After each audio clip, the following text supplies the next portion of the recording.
What is up, my beautiful gemstones? Welcome to Friday night's live intuitive oracle. I am so glad to see so many of you here with us tonight, and we're just going to have a really great time. I had a little bit of a puppy emergency. My sister has 2 dogs.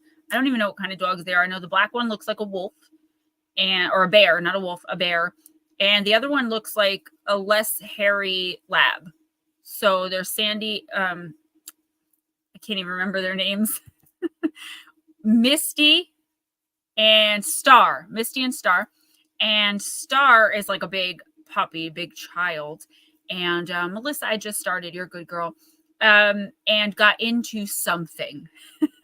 And it's not good. She had to go to the emergency vet. I laugh when I'm nervous, not because it's funny. So I was just on the phone with my sister trying to figure out what she could have possibly gotten into. Was medication or marijuana or anything left out? But nothing was. So we don't know. But pray for Starry Night, please. She's a beautiful little pup, and I just don't want to see anything happen to my sister's dogs. They're like her babies. They're my nieces. We get them Christmas gifts. You know what I'm saying? Miss Cindy Norris, what is up? Oh, Andrew, don't ditch us for laundry. Please come back. Come back, Nomeo. Come back when you're done or like when it's in the dryer. Wendy Williams, what's up, sweetie poo? Blue Crossroads, hello from Gatlinburg. You know, I didn't see any picture come in, dude. I'm just saying. You can't tell me you met David Paulides and then not get a picture. Now, I don't agree with a lot of his politics and like the way he presents stuff, but the man did put everyone on to Missing 401, and I do have a lot of respect for him for that. I would love to meet him one day, but Blue Crossroads got to meet him instead and didn't get me a picture. So he's like, you're going to kill me. I'm like, yes, I literally am. Not literally. and Richard Elmore, Melissa, Nicole, I've been tagging you in some stuff on Facebook. I hope you're getting it. Malamute. Yes, that might be it. That might be what Misty is. And Star, again, she looks like a golden lab, but not with the fur. She's like very short fur. And Misty's like very long fur. When they don't shave her or get her, not shave her, but get her groomed, she looks like a bear. She's adorable. I'm terrified of her because she barks. And I have this weird phobia of dogs when they bark. Anyway, any hoser. He never came back. That's okay. I'm only messing with you. What's up, smoochy girl? And I hope the whole crew shows up tonight. I know there was a survey done on another really popular channel that's near and dear to my heart of when people would prefer for this person to stream, and Friday nights won. So I kind of jumped in there and talked to one of the people involved and was like, please, can you try to stop this? Because, it's not fair to me. I've been doing this for a really long time. And so please don't leave us for anyone else. Tennille, I didn't even see you in there. I'm like, oh my God, I skipped my own sister, and I skipped her. Oh my goodness. I got the Moldavite necklace you bought me. Oh no. Always think of you every time I put it on. There's this ring. It's Moldavite black tourmaline and Herkimer diamond on Amazon. It's like $30. I want it so bad. I'm going to treat myself my next paycheck. Let's bring in the man of the hour. Hi. You're on mute. Starting the night off right. That's so Ghost Dragons. It's just life. I'm not supposed to talk, so. No, come on. Hello, everybody. I hope everybody's having a good week so far and a good weekend. Hello, Richard. I will say my hellos as I call. Make sure you watch the chat for your names and who's next. Yeah, I try to, say them when I see them, but I don't always see them. So I did get a new deck. It's called Rainbow Brain Skull, and it's really cute. I used it for the first week of August, like the shorts. Not sure how good it's going to be for like the longer. I think it'll be actually really good because it's one of the decks that I can do. Like I can do all of them without the book, but it's pretty easy, very simple, small messages. And Gone, Mysterious Disappearances, Volume 3 should be out this coming week. I wanted to say the weekend, but I still have to edit it. So as soon as I edit it, It's coming out. Guys, please, let's get its number one. I think they're like $8.99 for the paperback. They're included on Kindle Unlimited, and they're $4.99 for Kindle just to flat out buy. I don't know how much Audible, but I know it's included in the Audible subscription. So if we can get that to number one, that would help me so much. Yeah. So, all right, we can just get started whenever you guys are ready. I guess I have to. You didn't see this, did you? I don't know what it's about. Happy birthday to you. Happy birthday to you. Happy birthday, dear Edna. Happy birthday to you, Joy. There you go. And you're first. I didn't expect you because you're a Leo, but I guess we are in Leo season now. No more in Cancer season. I get to get the twins gifts. We get the twins gifts every year. I got to think of something cool. Last year, I got them those manifestation gem bracelets. I'm talking about them like Lotus isn't listening, but whatever. Okay, and I'm going to give you the same birthday song I give everybody else. Happy birthday to you. This is my Marilyn voice, by the way. Happy birthday to you. Happy birthday, Aunt Edna. Happy birthday to you. Yay! Everyone hates when I do that. But I've known that woman too long, way too long. Oh, that is the aunt of the stream, right? We have several, but Aunt Edna is the auntie, right? I knew Edna way before I even met you. That's pretty wild. The Deaderer. What's up? Way to come in on a high note. Literally. I was gonna go punk Edna, but Happy birthday. All right, let's do this. Go ahead, do Edna. Carl, if you have to leave early, let me know, okay? Edna's birthday reading. I'm going to go with the Fairy Tale Oracle. Let's do it big. Sometimes these are long, guys, but we're starting tonight, so we're good. Hope you guys, I love you too, Carl. Thanks for coming in. Hello, Miss Vera Ray. Life with Bobby. I was thinking Marilyn Monroe as he started singing. All right, Carl, we'll get you in a reading or two if we can, because you always come in and say hi and don't get a reading, so we'll get you one this time. Miss Vera, so glad you were able to get in. Oh, there's someone I was supposed to send a link to this week. I'm going to have to think about that because I did tell her I would hook her up. I'd send her the link because she was having trouble getting in. You're welcome. All right. So I always remember the twins' birthdays because their birthday is RJ's due date, like his actual due date. That's how I remember them. And Grey Wolf is the day before RJ. That's how I remember her. All right, and then let's see what's going on here. That is awesome. And keep doing it. As long as you know that you're manifesting, you will keep manifesting. As soon as you start to question it, like, don't do that. All right. And I'm so happy to hear it. I hated seeing your energy so down. Not that you weren't still a bright light and stream, but I can always tell when you guys are struggling. She said, no one can stop me. That's how you do it. Okay, so you got the card of Goldilocks, card number 10, the card of entitlement.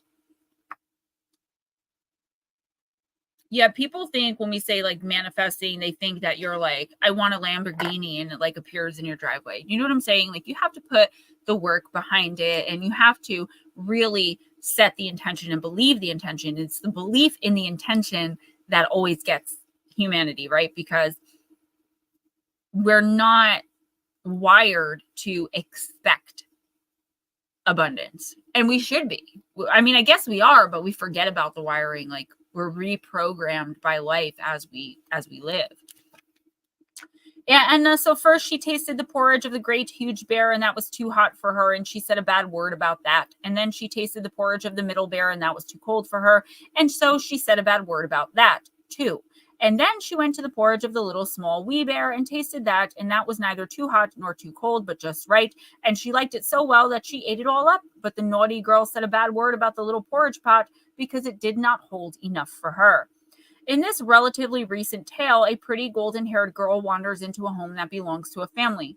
She eats their food, she sits in their chairs, and she sleeps in their beds. And she does it all with the greatest sense of entitlement that makes me feel this card is all about those who have a sense of entitlement and who make use of the families of others. This selfish one who wanders into private space and appraises it thoughtlessly, the one who takes over the territory of others without even considering the dangers of doing so. Mark, Pixie, what's up, guys?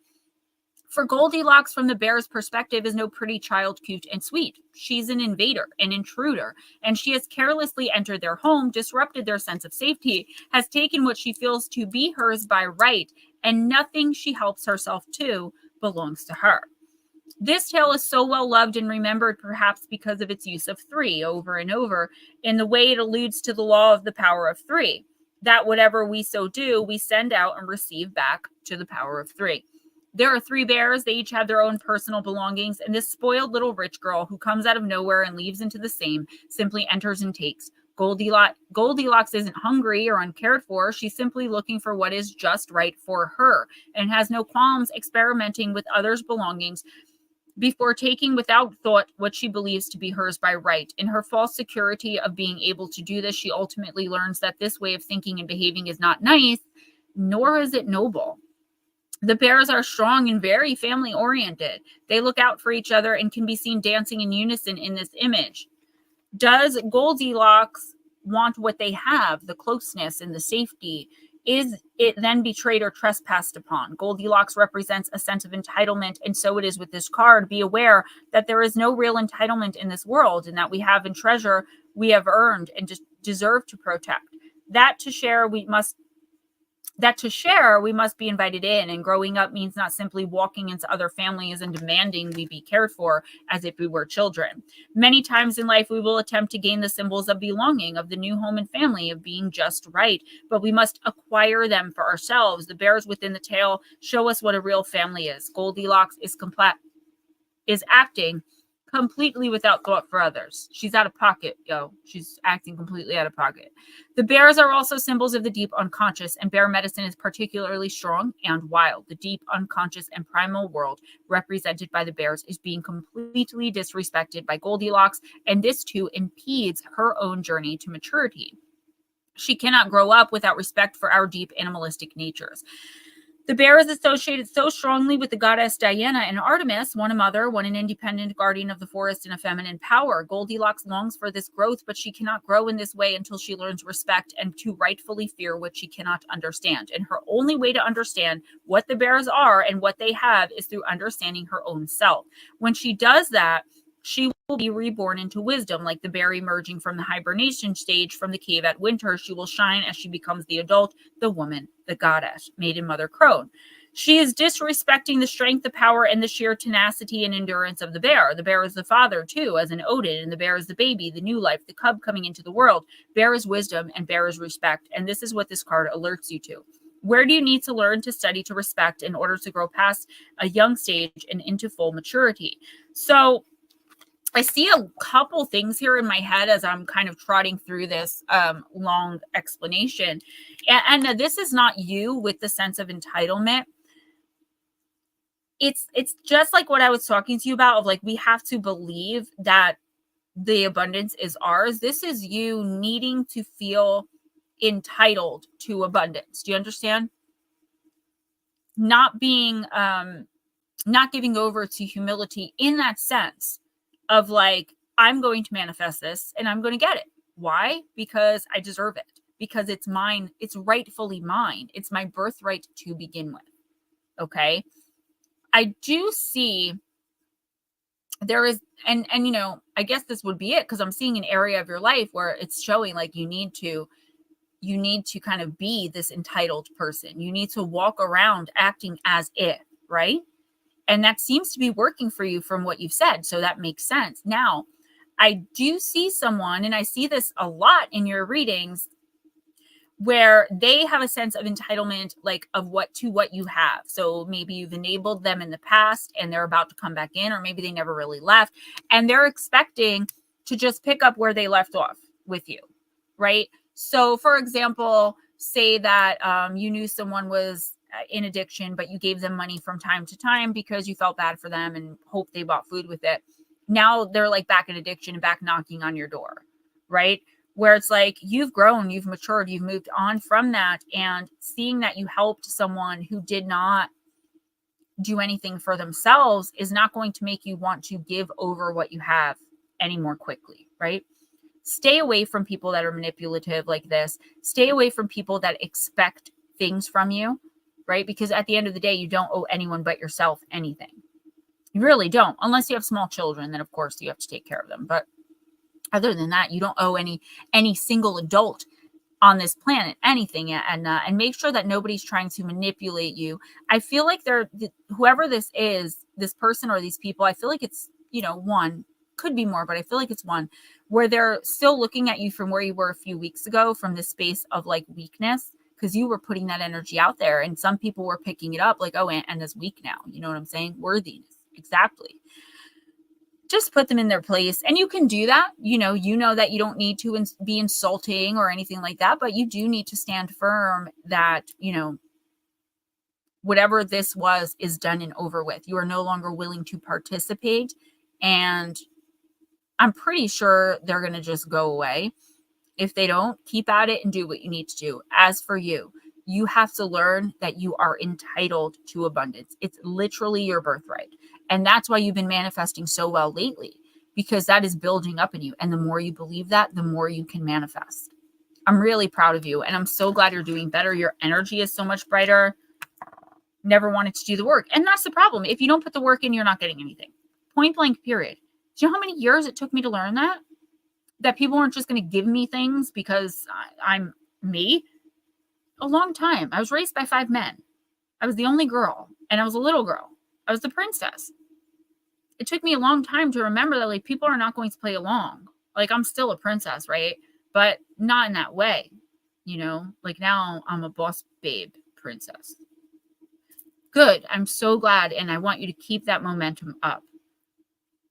Anybody that I missed that came in that I didn't see, hello and welcome. Multifaceted Jules. What's up, girl? Hey, do Cindy lead, then we'll do Carrie.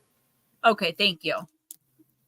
Carrie comes in from time to time to say hi, to give a like, and to help the algorithm, but she always has to leave right away. So that's why I'm bumping her, because usually she doesn't get a reading.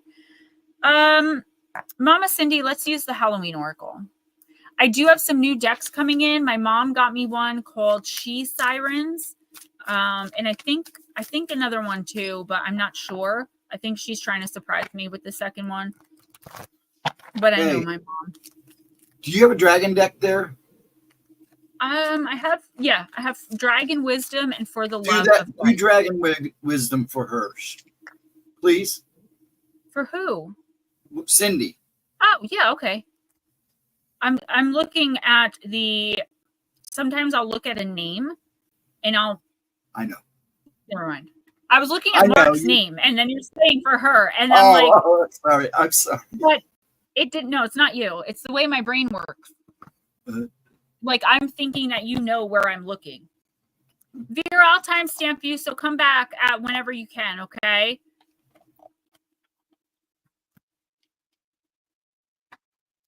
All right, so we're going to use Dragon Wisdom for Mama Cindy. Mama Cindy, if you have like a request for a deck or something, like if you're like, you have something with creatures or do you have something, whatever you need, you can always ask. I have no problem pulling it out. It sounds really bad. No problem by me. All right, let's see. I do have a much better dragon deck than this. I have to get it to where I can reach it during stream. I mean, this is a great one, but yeah, Miss Vera, I hope everything's okay. House tricks. That's so funny. I say that to people and nobody ever understands what I'm talking about.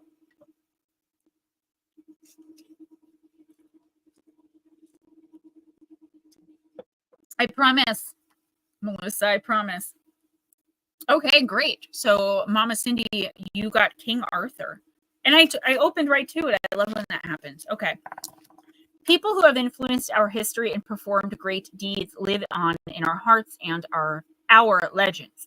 There is no evidence that King Arthur existed in reality. He actually did, guys, but that is not important as he lives within us. The legends of heroes plant seeds in our hearts, a seed of courage, freedom, and justice. Only you can decide if this seed is going to germinate. Decide now to believe in these heroes and they will awaken within you, within your heart.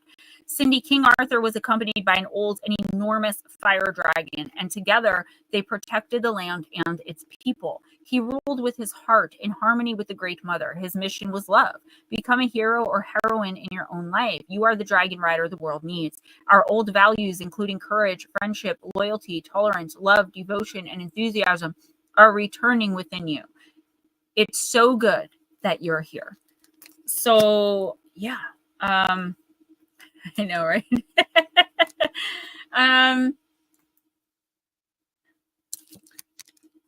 I do feel like, you know, all of us has a hero or heroine within us, but Mama Cindy, what this is talking about is, I'm not seeing it so much as like you being a hero for others, because I feel like in a lot of ways you are, like the way that you're selfless with other people and you do things for other people. And I feel like what this card, like what I'm seeing over there is just like you being a hero for you.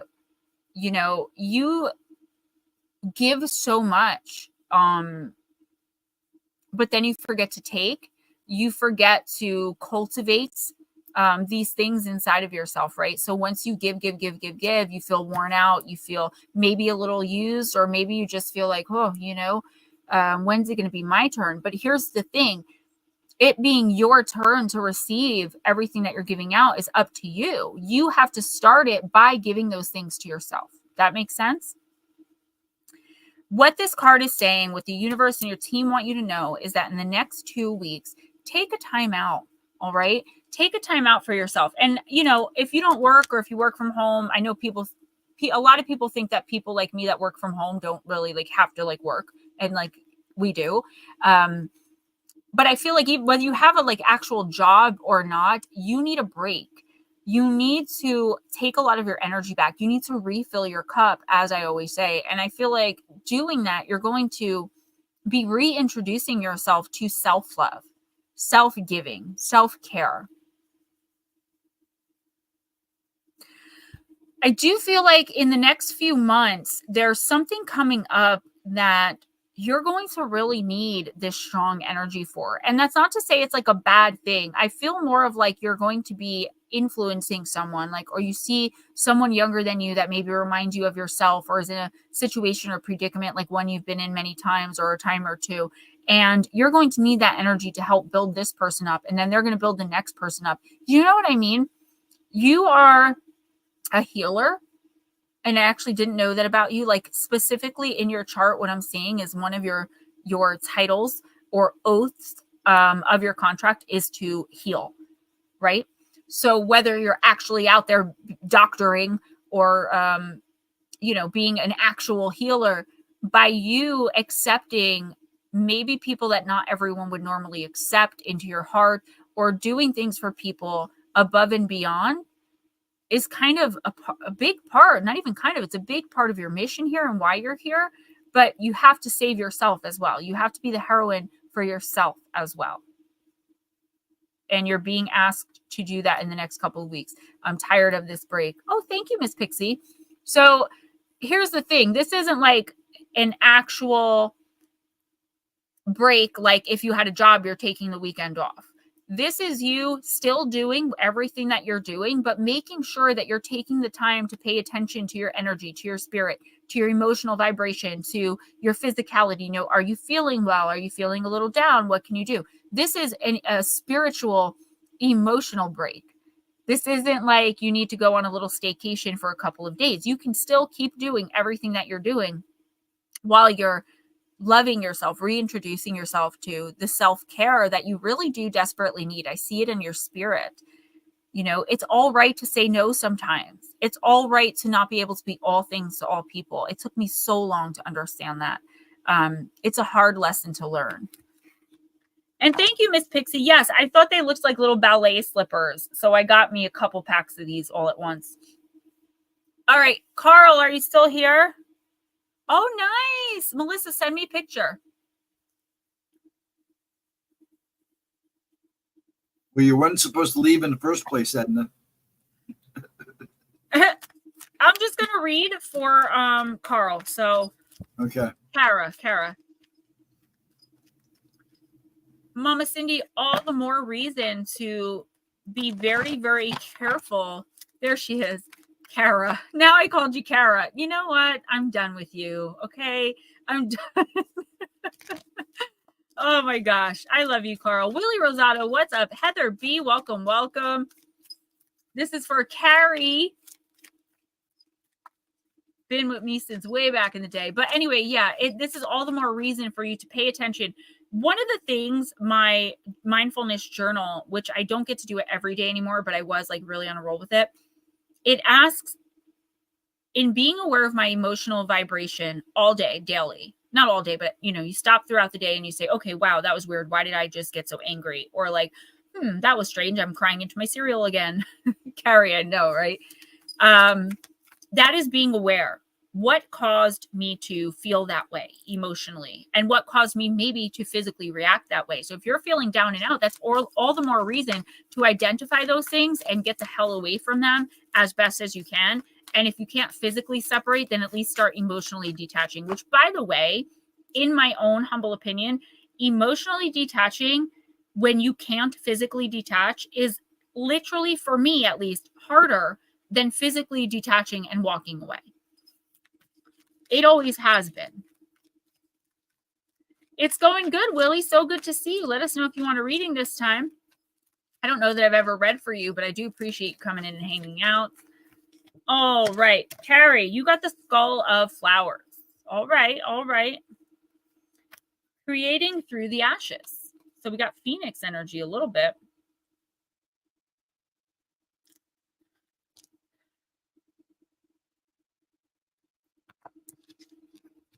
Carrie, to blossom and bloom, the work must be done. Through fire and ashes, our fortune, it comes. Before flowers are born, they are sweet buds on a plant that came from a smaller form like a seed or a bulb. So again, we're talking about cultivating and germinating, right? The seed needs prepared, nourishing soil to grow its potential. Some plants and trees only seed after fire or a period of extreme adversity like drought or flood. So in the Pine Barrens in New Jersey, where the Jersey Devil is said to haunt, those are some ancient trees out there that through ashes and fire is how they grow. It was crazy when I learned that. Sometimes we wish for a life different from the one we have, and that can mean radical change. Sometimes to have that new life, everything falls apart to make it so, and that can be really uncomfortable. We may lose our relationships, or they may change. We might lose a job, have to move house, or become ill. All big events that lead to the reassessment of the quote-unquote hows in our lives. The Skull of Flowers illustrates that there is a sureness and yet a rawness to creating again, to starting afresh. Mike J! Sometimes the universe gives us a blank slate to work from so we can build what we really want rather than just settling for less than. The Skull of Flowers celebrates not just a kind of phoenix energy, I knew it, but an energy of success and full bloom through adversity. So I don't know what you're going through. I mean, we haven't spoken personally in years, but Carrie, what I would say here is there is a major shift coming into your life, like a really big change. You may not even see it coming. I feel like you can feel it because certain parts of your life may be going like really poopily right now. And yes, that is a word. I'm going to have it trademarked or copyrighted, whatever. Some things are just falling to poop. You don't really understand why. I feel like you are putting in the effort. Like you're going along exactly as you always have, but like things are not working the same. Right? So you go to work every day, you do your job the same way you have for, say, the past 10 years. You're, whatever. But now all of a sudden it's like, it's not good enough. The job that you're doing is not good enough for you. And it feels like it's not good enough for your boss. Like what is changing? That is the universe shifting things and moving things around so that you realize you are not supposed to be in this space anymore. You need to now move into something that's more uncomfortable. And when we are uncomfortable and like, that is when we are learning the most. So that's when you want to take a step out of your comfortability and be like, all right, I'm going to be as uncomfortable as I can possibly be in this moment because that is how my soul is going to learn and grow. So Carrie, in the next couple of weeks, things may start to go seriously wrong in certain areas. I don't see this as every area of your life, but I do see it in one or two. It may already be happening slowly. It's going to spiral and spiral. This is the universe telling you that it's time to move on from a certain situation, a certain person, situationships, relationship, whatever the case may be. It's time to move forward. And this isn't like, and you know me, I hate when people say this, so I would never say it. It's not like, okay, your relationship is going to poop, just leave tonight. Like, it's not always possible. But this is where you're supposed to start energetically detaching from these things that are no longer working for you. They're no longer serving you. Carrie, the universe has a bigger plan for you. And the universe's plan is actually your plan. It's your contract. So in your subconscious and your superconscious mind, you know this. But in your actual, down to earth human mind, you have no idea. This is the universe alerting you that it is time to move on and start afresh and start anew in certain areas of your life. And you'll know them because suddenly they will be extremely chaotic. Sometimes it'll be a long time coming, but I feel like for you, this is very sudden chaos. This is very like, what the heck is going on here? Like, it's because the universe wants you out and moving on to bigger and better things. Smoochie, I'm so glad you got to do that. I know how much you love to do that. I'm just going to grab a quick tissue, guys.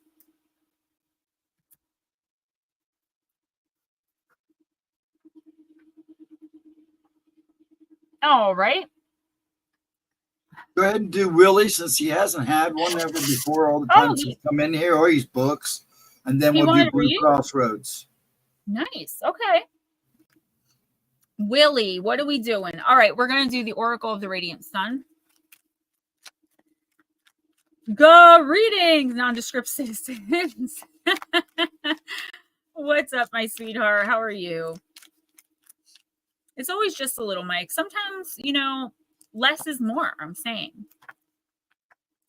So New England Dirt Roadie should be in a little bit when he gets off work to, yeah, Miss Pixie, I'm definitely going to trademark that, to do some divination in the chat. Now, when I can get back to a full-time schedule in September, then we're going to have him on an actual show and get him divining. I don't know how I get so much. It tastes like, smells like pollen, like actual pollen, but I haven't been outside. My windows are closed. Okay, anyway, that was a complete and total side note. So what fell out is, I believe this is Jupiter in Leo, the card of publicity for Willie.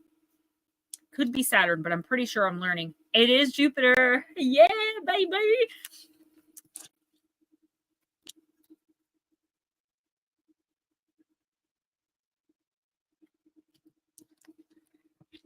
I love all the love in the room. I really do.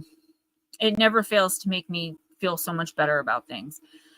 All right, Willie Rosado, in order for Jupiter Leos. Now, this doesn't mean you are a Jupiter Leo. You could be, but whatever your chart says, this is the energy coming in for you for the next 2 weeks. In order for Jupiter Leos to develop and grow, they constantly need to find themselves in situations in which they can put on an impressive show. Jupiter Leos think bigger than most and so have to take the lead if they want to get things done. Local events that need creative imagination and lavish ideas are waiting for their special talents. Plenty of socializing gives people with this planet sign combination ample chance to radiate their natural warmth, but if they can find a creative job, then so much the better.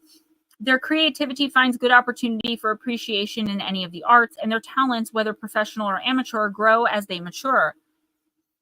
Oh, it's got to be Miss Pixie, because it's like overwhelming, and I think I went out to get the mail. Maybe that's where it came from. Willie, with this placing of Jupiter, gambling will be a temptation, and some discipline may be useful to rein in over-optimism in this area. The children of Jupiter Leos, if they have any, are likely to be a source of great pride, and parents will spare no expense on their education. There is likely to be at least one creatively talented and successful offspring. Because of the Leo link with children, when this card is drawn in a reading, it can indicate the encouragement of a child in a creative expression of their talents. This can manifest negatively as the archetypal over-pushy mother of the child star, living out her fantasies of fame through her progeny. Positively, it can refer to a nurturing and supportive parent. Blowing one's own trumpet, the attraction of some kind of fame or attention, taking a leading role in a local activity, a prominent member of the church or a similar organization. So what does this all mean? Willie, there's a lot here. So first of all, I don't know anything about you, right? You come in, you're a sweetheart, you say hi, you're usually like listening in the background, you don't say much. I think you're a subscriber. I know you're a gemstone, right? Let's talk about you, because we are going to get into if you have kids, grandkids, godkids, anything like that. But let's talk about you first. This is telling you that if you're not, no, how else would I say that? Okay. I feel like there's something in your life that you are going to have to get creative. Okay. You're going to have to, excuse me for blowing my nose in the middle of your reading, because I'm a professional like that. You're going to have to really start thinking outside of the box when it comes to a certain situation. It could be involving your kids, but I'm also seeing something with you. So when I see just like a straight line to the conflict, that's one-on-one. That's you. Okay. That's why I'm seeing that. So there's an issue that's sprung up recently, or that's about to spring up in the next 2 weeks, where you really aren't going to want to like start proclaiming, like, you don't want to go behind this person's back or like talk on social media about it, try to get people to take sides. It's like, whatever this is, keep it between you and the other person, but get creative with how you handle this, because I do feel like you're dealing with someone who would go and probably will go onto social media and try to like, slant your character or begrudge you, tell people what a horrible person you are. And at the same time, they're treating you badly. I don't ever fart, Smoochy, Avi. I just had that conversation with RJ the other day. So Willie, we're normally you would act a certain way when presented with whatever this person is doing. So yelling at you, screaming at you, accusing you. There's some kind of conflict here. Normally, maybe you would yell back and fight back and really defend yourself. The universe is saying get creative, because if you go public with whatever this is, even if that's just like talking up to a friend group or something, I feel like you're going to, in the long run, get like some backlash, right? So get creative on how you can just settle whatever this is, even if you don't want to, right? So even if you can't stand this person and you're like sick and tired of them, I think that's why the universe is stepping in, because they're like, listen, whatever this is, you don't need this conflict right now. You do not need this person as an enemy right now. Like, they are a way through so that you can raise your vibration. I don't know if this is like a boss or, this is somebody who, like, I'm seeing like the key, like they have the key to you progressing in some area. So if it's your boss, you are not going to want to say, you know what, I've had it, take this job and shove it, because you were actually meant to be in this job. If it's, a wife, then you're supposed to be with this person at least for a little while longer. You haven't learned all the lessons. This doesn't mean grovel. This doesn't mean beg. This doesn't mean, any of that. This just means get creative. If the person is making you miserable, maybe ghost them for a little while.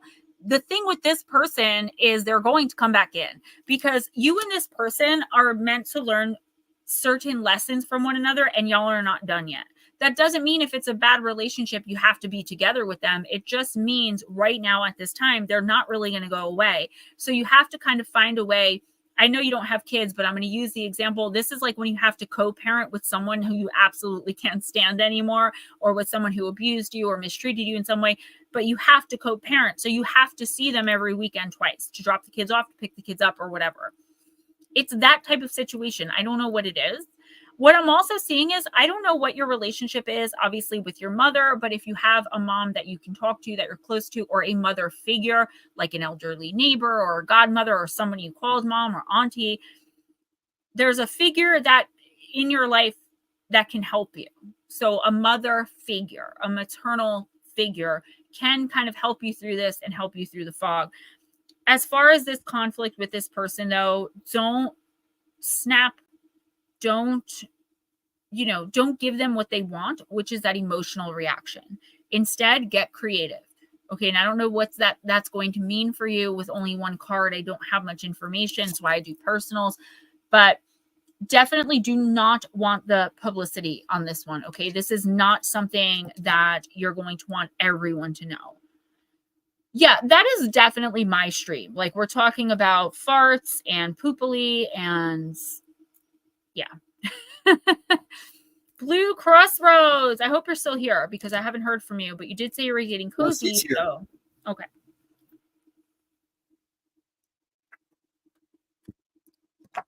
How many is the magic of you?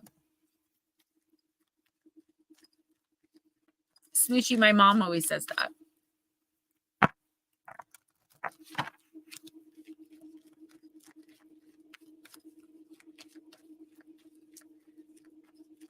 I'm so Me sorry. ouch. That's okay.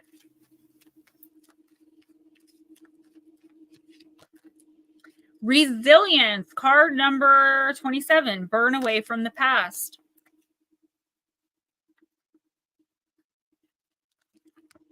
The girl of resilience is very relaxed. She impassively stokes and stirs the flames of her past at her feet. In her crowded room of memories, she fans the flames without fear of letting go of events, ideas, people, and places that once defined her. She's comfortable in her room and is not leaving her space. The smoke doesn't overcome her. The window is open and a branch of the tree of life reaches in to guide her, always to heightening. I know, I was just thinking about that. Willie, that's the thing. In the next 2 weeks, whether you have a creative bone in your body or not, it's going to come to you. That's the whole point. Like, it's in you. It's inside of you.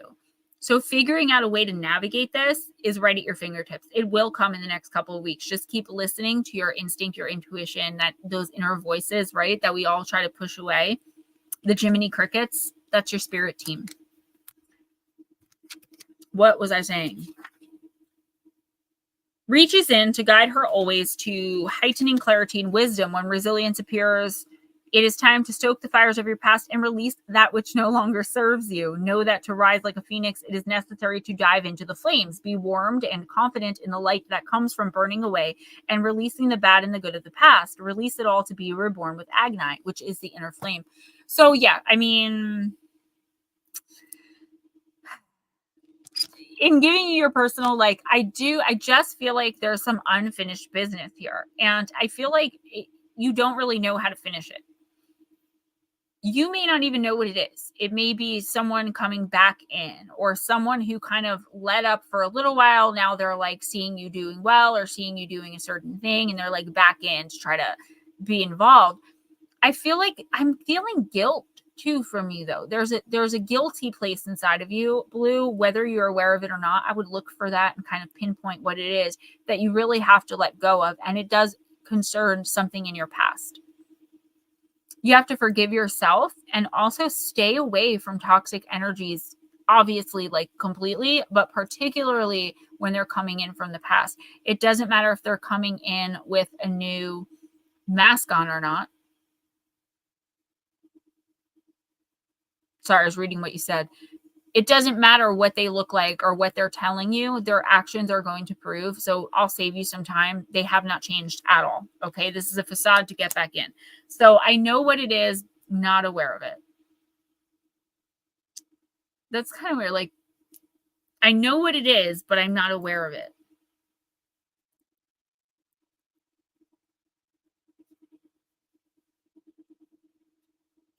Right. All right. Okay. Wendy's next, but she hasn't popped back in the chat again. When she comes back in, if you want to put her to the side, I think she'll be back. Richard Elmore, are you still here? I know you've been kind of coming and going. So Richard, speak up. So we'll go ahead and do Melissa. Okay, give me 1 second. I just want to look something up. We've got all night. If you guys have to go or leave, if you guys have to go or leave early for any reason, just let us know. Give me 1 second, guys. I'm trying to do this real quick. I'm just seeing something. Right, YouTube, and then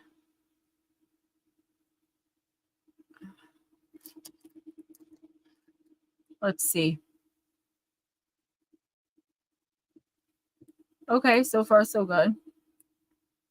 I hate when I put in like a specific website and then they give me like 47 other websites. I'm so sorry. I really am looking this up for a reason. Come on. There we go. Okay.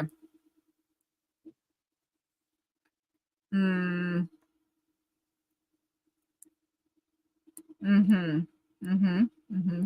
am I reading for? We're going to do Melissa. Richard was before you, so we're going to do Richard because I didn't know if he was here. Some of these people have been coming and going a lot, so I get it. So we're going to do Richard since he's here. Good to see you, sir. And then we'll do Melissa. All right, that sounds good to me. This is so annoying. There we go. Okay. I'm done this time. All right. Okay, never mind. I completely did what I needed to do, and then all I did was move my finger, and it's gone. So I'll deal with it later. All right, Richard. Richard, we're going to use Deep, Dark, and Dangerous.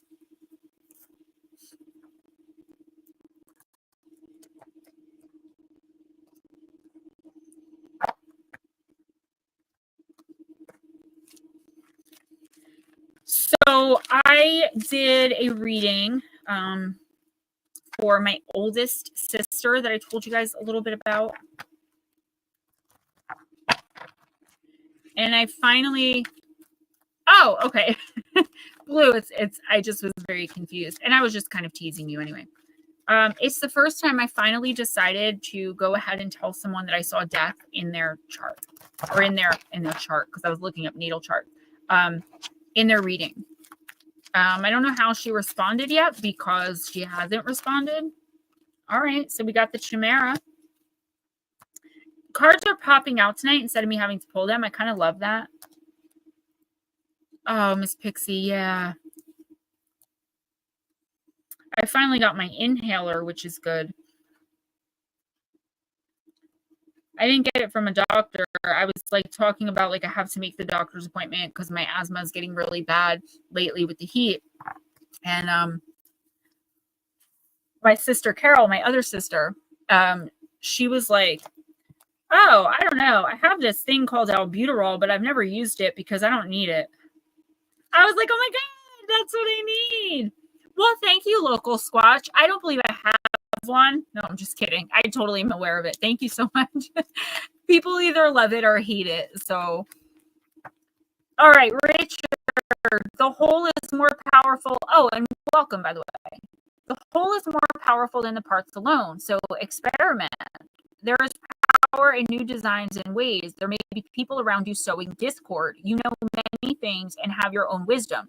Put all of this together to form something powerful. You have unique experiences, Richard, and talents that can only be utilized by you.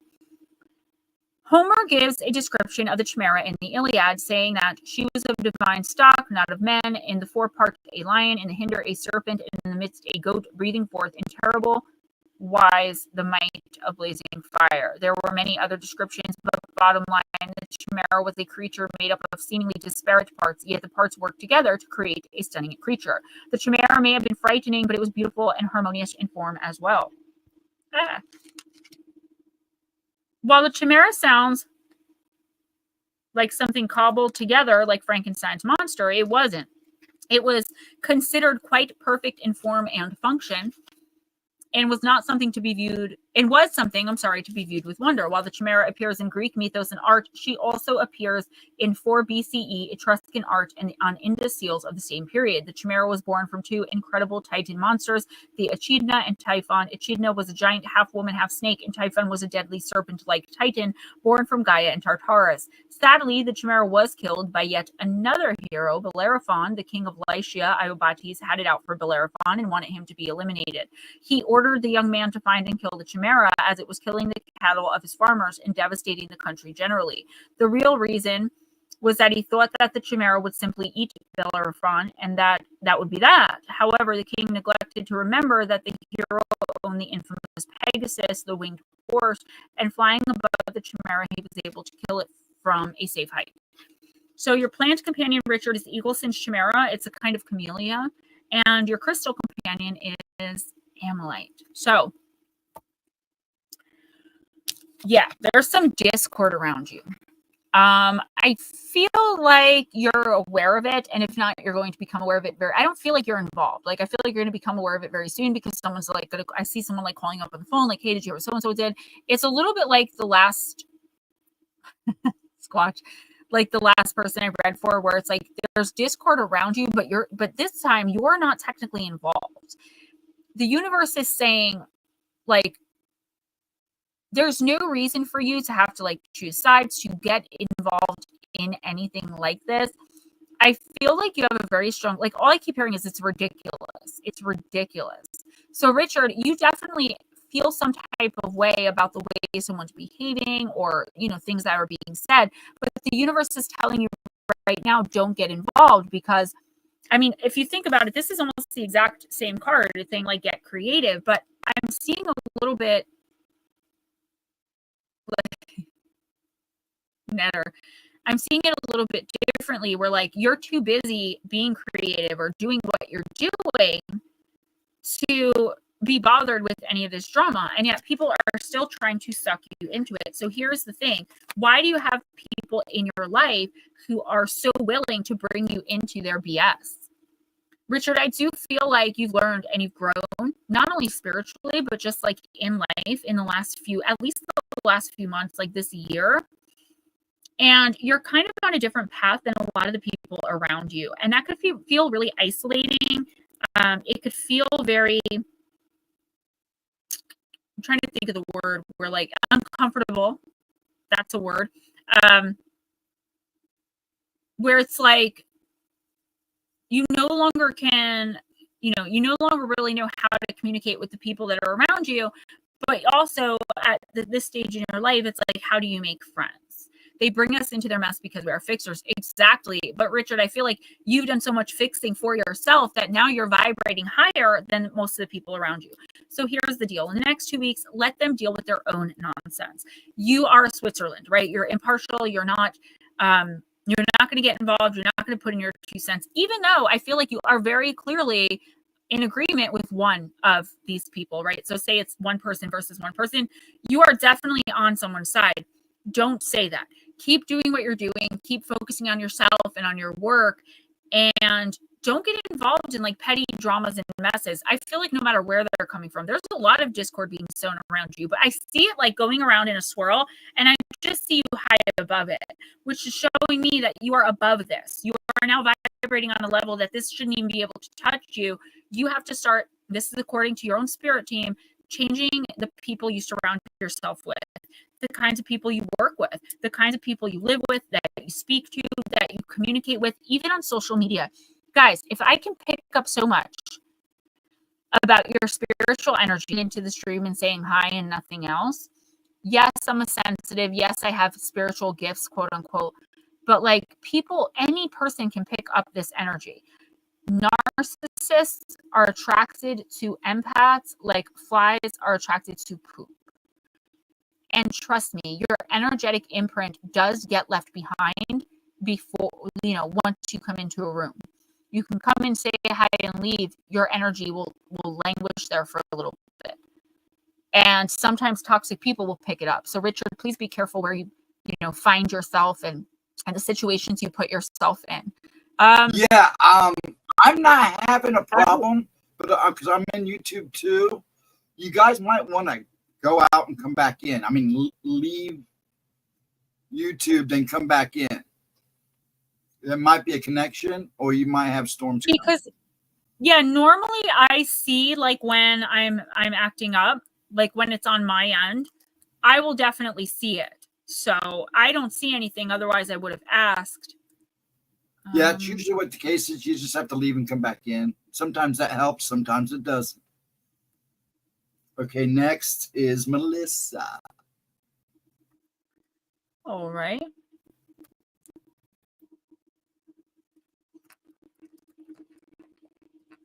And local Squatch, do you want a card? If you do, let me know, because that will be your first time, and I'll move you in a little sooner.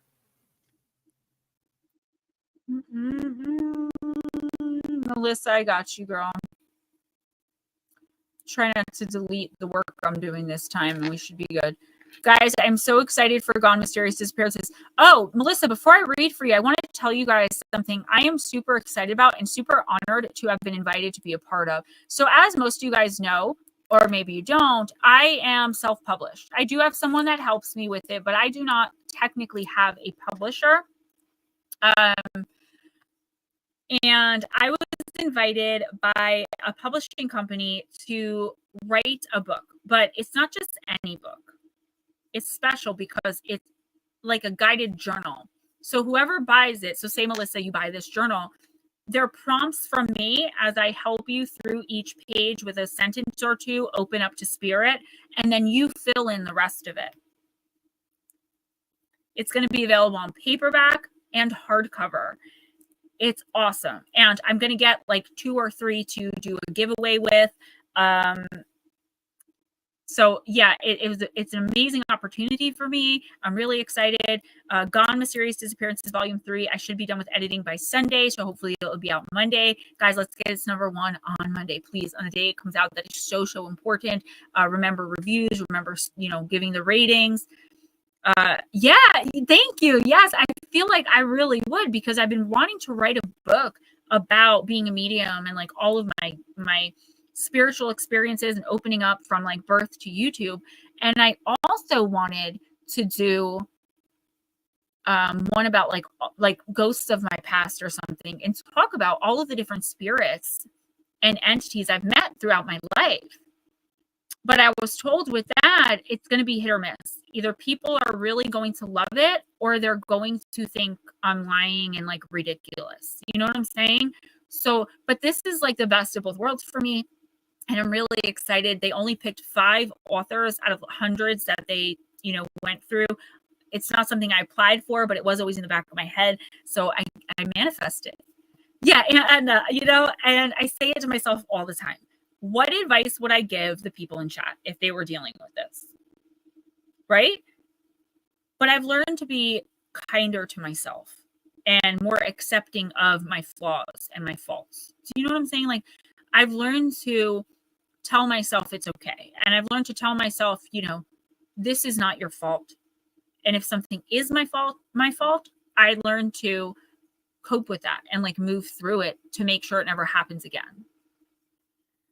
Thank you. Yeah, I'm so there's going to be this guided journal type thing, and then I am going to come out with like the stories. I'm kind of upset you guys are glitching like that. I hope you can hear me. I hope it's not actually me. Okay, so the person I thought was going to go live is not live, which is great. Unless they're going to do it later. So, okay, I'm sorry about that, but it's a huge announcement, and I just wanted to let you guys know that that's going to be happening and be working on it. And yeah, Miss Pixie, I really feel like I'm healing and like becoming the woman I was meant to become. And that's amazing for me, because 8 years ago, y'all know where I was. So for me, it's like, wow, this is incredible. And Melissa Nicole, I really am going to look into that genre as well, because I do think that people need my story, just like I needed so many people, other people's stories. Do you know what I'm saying? I've always wanted to give back, and I still do, like working in volunteering at soup kitchens and things like that. Going and speaking in long-term rehab, short-term rehabs, detoxes, to let people know that like we do recover, right? I was hooked on that needle, just like so many people I know, and so many of them have died, and like I've overcome. You get the survivor's guilt. So absolutely, I really would love to do something like that, and it will happen. Dargo, local Squatch. Yeah, all right, cool. So you're gonna get a card. So Melissa, you're first. Sorry about that, guys. I need to self-promote every once in a while. I'm gonna use the Divine Circus for you. Yes, Melissa, it will, because I had to do pretty much all of this Wendy Williams, without NAAA, without a sponsor, doing the steps through. And I'm not, guys, it's just a word. I'm not trying to start a conversation or debate, but I did the 12 steps through the Bible, through Celebrate Recovery. But I did them on my own. There wasn't an opportunity for me to do that. So New England Dirt Roadie is taking pendulum readings. These are yes or no questions. He'll divine them for you. All right, Miss Melissa.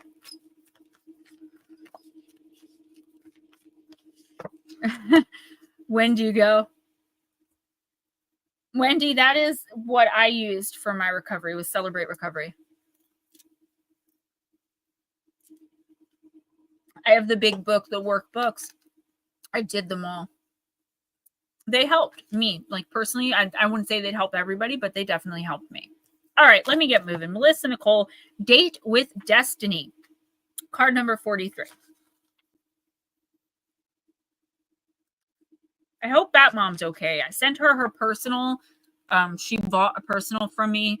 I sent it to her this morning. I haven't heard from her. Normally, she does get back to me. So,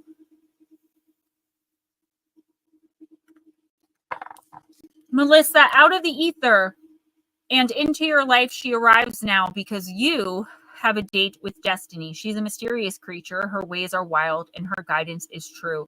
She may create chaos from which a new order can emerge, but there is no need to fear. She has come to inspire, uplift, and direct you.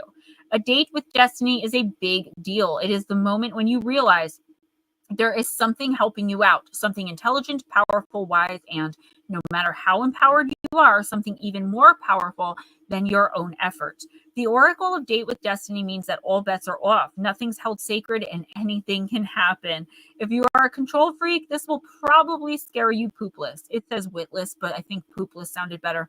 So you need to know something important. You can trust in Destiny's interventions on your behalf, even if her work seems to be causing your best intentions to go astray.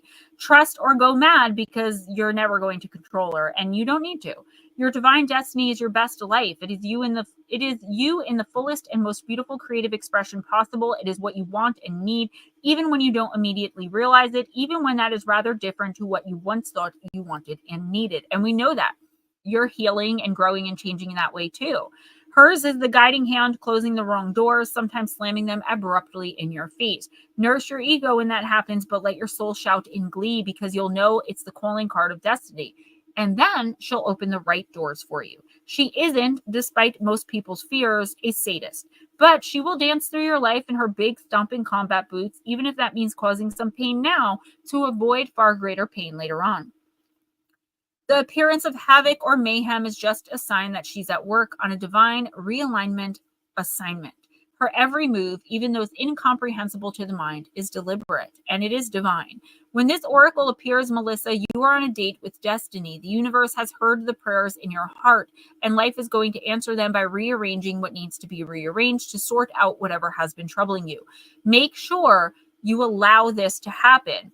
You're not meant to feel like you're in control. Destiny is an exciting, unpredictable phenomenon. You are probably going to feel a sense of instability and the feeling that things are just going to change. You're right. If you allow destiny to take your hand, she'll guide you into the places you really want and need to be. If you can't trust her, she'll push and prod you to get you there anyway, but you just won't enjoy the journey quite as much. The more you allow yourself to trust in her, the more you will realize that the universe is working with you rather than against you. And if you're willing, it will show you the time of your life. Wow. Yeah, Dargo, it has been a while. I hope you're doing well.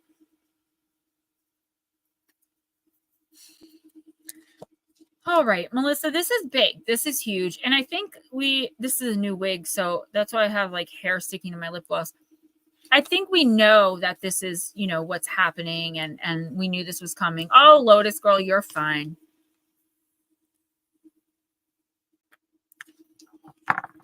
Melissa, everything that's been happening. And here's the thing. When we think of destiny or fate intervening, or when we think of like our manifestations coming true, we think of it as like right now, right? Like,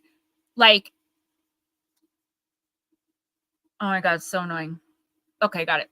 say you're in like an abusive relationship, okay? And you're manifesting a better life for yourself. You can go like, say like 3 years later and you're like, what the actual F word? If I was manifesting something better, I'm manifesting it, right? It's happening. But the problem with that is you never know how long it's going to take because time isn't linear. And it's really hard for us to get that through our heads, right? Everything is happening right now, all at once, past, present, future. It's all happening. And that's a whole different conversation. But that is why our manifestation sometimes can take years. There's something huge that I want to do. And Spirit has been telling me since about 6 months ago that it's going to be 3 years before I'm able to manifest this. That sounds like an eternity when you're trying to move yourself out of a bad spot or like become YouTube famous, like some of us. But really, it's a drop in the bucket of life. And Melissa, I feel like that is where you need in the next couple of weeks and long term too, to like come to terms with the fact that like, yes, you have suffered a lot and you have struggled through whatever this is. And you know what it is. It's the first thing that pops into your head. I'm sure we both know. So it's like, come on, like I'm working hard. I'm doing everything I'm supposed to be doing. I need to get this over with. And destiny, the universe, fate, whatever you want to call it, your manifestations, they take a while. Because you planted seeds 20 years ago, 10 years ago, 15 years ago, 2 years ago, last month, that once they come to fruition are not good for you. So the universe has to, kind of unplant those and move this person here, but it's a lot. Right now, this is the universe, your spirit team reinforcing to you that they got your back. They see what's happening. They see what you're trying to do. They see how you're learning and growing and changing. And they are listening to you. And they want you to understand that things will get worse before they get better. But I feel like you're in that get worse. Like things get worse before they get better. You're in the worst. But stop trying to rush it. And I know that's hard when you're dealing with toxicity, possibly abuse, and when you just need to get out because you're afraid. But the universe is saying, like, this is that card. I got you. You are going to be abundant. You are going to manifest everything you've wanted and that you've been trying to, little by little by little. But here's the but. You don't have faith. They just told that to me. They just told on you. And whether you think you do or not, you actually don't. The universe is saying you don't. Either you feel like you're undeserving or you feel like everyone else can manifest stuff, but not you. Like you're the exception.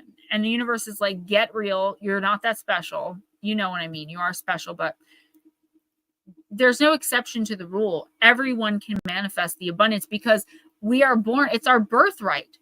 Like we literally have it already. We just have to get ourselves to it. And this is the universe saying like, I got your back. Like I will help you get to it. Already working on it, been working on it, will continue to work on it. But you have to have more faith. You have to try your very best not to add to the toxicity, like reactive abuse. Do your best to emotionally detach. If you're still physically detached, that's perfect. If you're not, that's a huge problem. You need to get back to a place of full physical detachment from this person. The universe is taking care of you. You are supported by your angels, your ancestors, your guides, your whole entire spirit team, extraterrestrials that are connected to you, fae entities, all of the things I call on in the beginning of readings. They're there with you, working in the biggest ways and the little ways. Okay? Please have faith in that. Please accept that you are worthy. Latro. That's almost as bad as the dad joke I told on Facebook today. What was it? What has 4 letters and sometimes has 9? What has 4 letters and sometimes has 9? Anybody?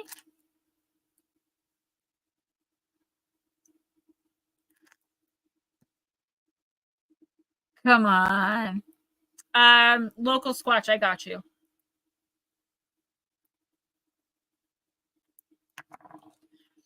Wendy, good. Take it as it resonates.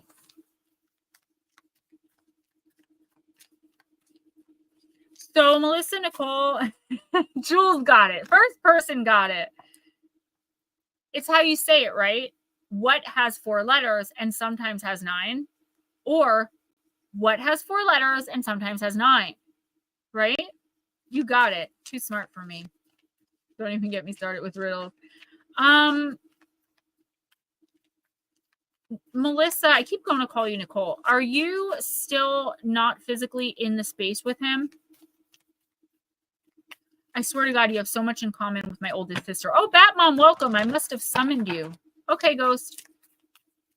Local Squatch, this one's for you. I hope you're still listening. I tend to ramble, but I promise I know what I'm talking about with the readings. Exactly. I love words, so for me, I thought that one was really cool. Nomeo, if you decide to leave or have to go and don't think you can come back, let us know. No, Melissa, no. Do you remember violence, danger, hospitalization, ambulance? I saw all of this.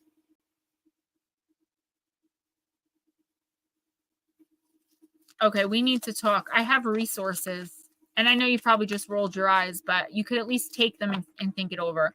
That mom and I got together and got a bunch of resources together for my older sister that I think you might be able to use. I'm not even going to say like call the police because I know what happens when you do. So, you know, I understand why that's not a viable option, but you can't, he's going to really hurt you. I saw it. Like I'm so amped up right now because I saw this in several readings. I kept telling you, I don't usually get violence, but this is going to end very badly for you. I see you in a hospitalization. I see tubes. No, we got to get you out. Nope. All right, local Squatch, energy and spirit. Okay, that's not good. You got Archangel Raguel, the card of justice, harmony, and solutions. Did you allow him back in, or is it like his place too? Dargo, it's okay. You can always rewind. It was just me and someone else telling dad jokes.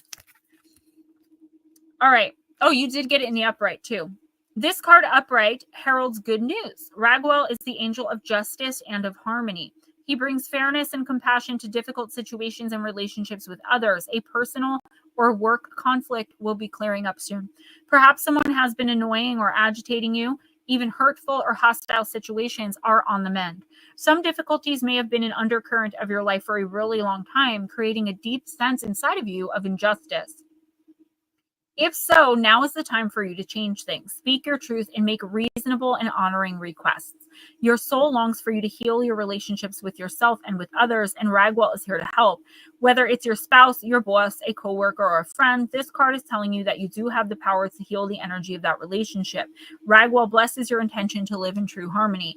Your affirmation, I deserve harmony in my life. I call on Raguel to help me bring greater peace to all of my relationships. Ouch, my elbow. So, okay. Local Squatch, this region is right on to me in the minds of my manager that I've been at. It's nice. Yeah, this is a good thing. So this is saying, unlike with Melissa, where I'm like, you have to cut ties, right? We need to end this situation. This for you, it's like, don't cut ties.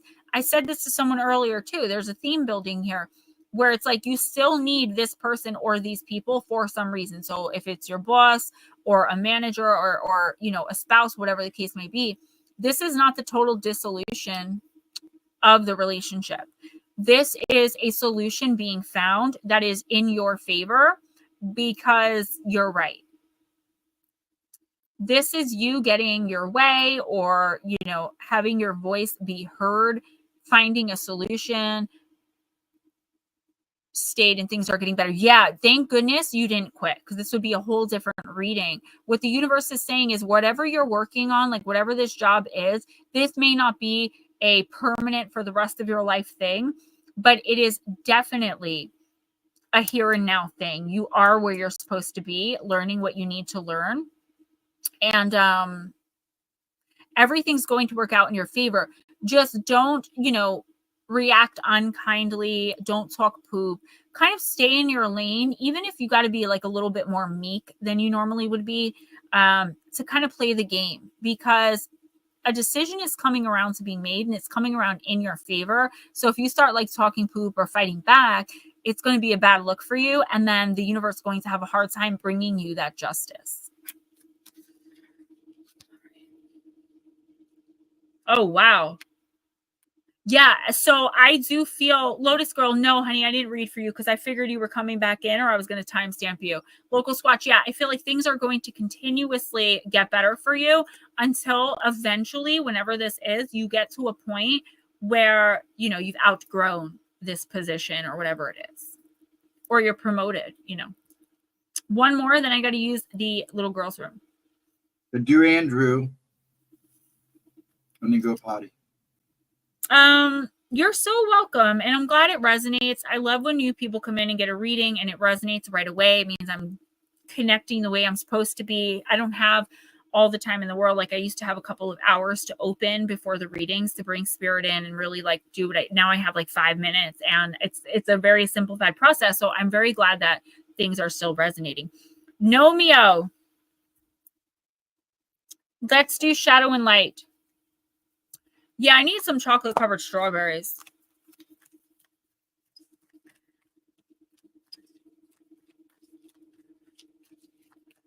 Hey, do you read my mind or something? It's just been a while. I'm just saying. No, I'm just kidding. So Local Squatch, be there next week. I do, because you know why? We got some for Mom, and I got to eat 1 or 2. And then we gave Nicole some because she's pregnant and she's been craving them. It's I like love them. But you always seem to know things. Forget it. I'm out. Tennille, I know we have to sit down and talk. I have to sit with darling Deb as well, because I feel like I haven't been a very good friend. I haven't been there the way I should. I just have so much myself, and like you and like Deb and so many of us, I kind of back out. Instead of turning to the people I should be turning to, I just disconnect, and I do apologize for that. But you can message me anytime. I'm around all day Sunday. Thank you. I do appreciate that. Thank you, Mark. I love this top, and I'm so proud of it until I washed it and it shrunk. Now I have to go back and get another one in a larger size, so I know that when it shrinks, it will actually be my size. It went from a medium to a small. So, yeah, I think we all do that all day. With the coffee and the dog, with the sauce and the chocolate. I know. Yeah, so it definitely shrunk. Okay, no meal. What is this red bikini duct tape rope rowing? All right, you got the carnivorous flower fairy. Card number 38. I went through your phone last night. Saw some things I didn't like. A tempting offer has a high price.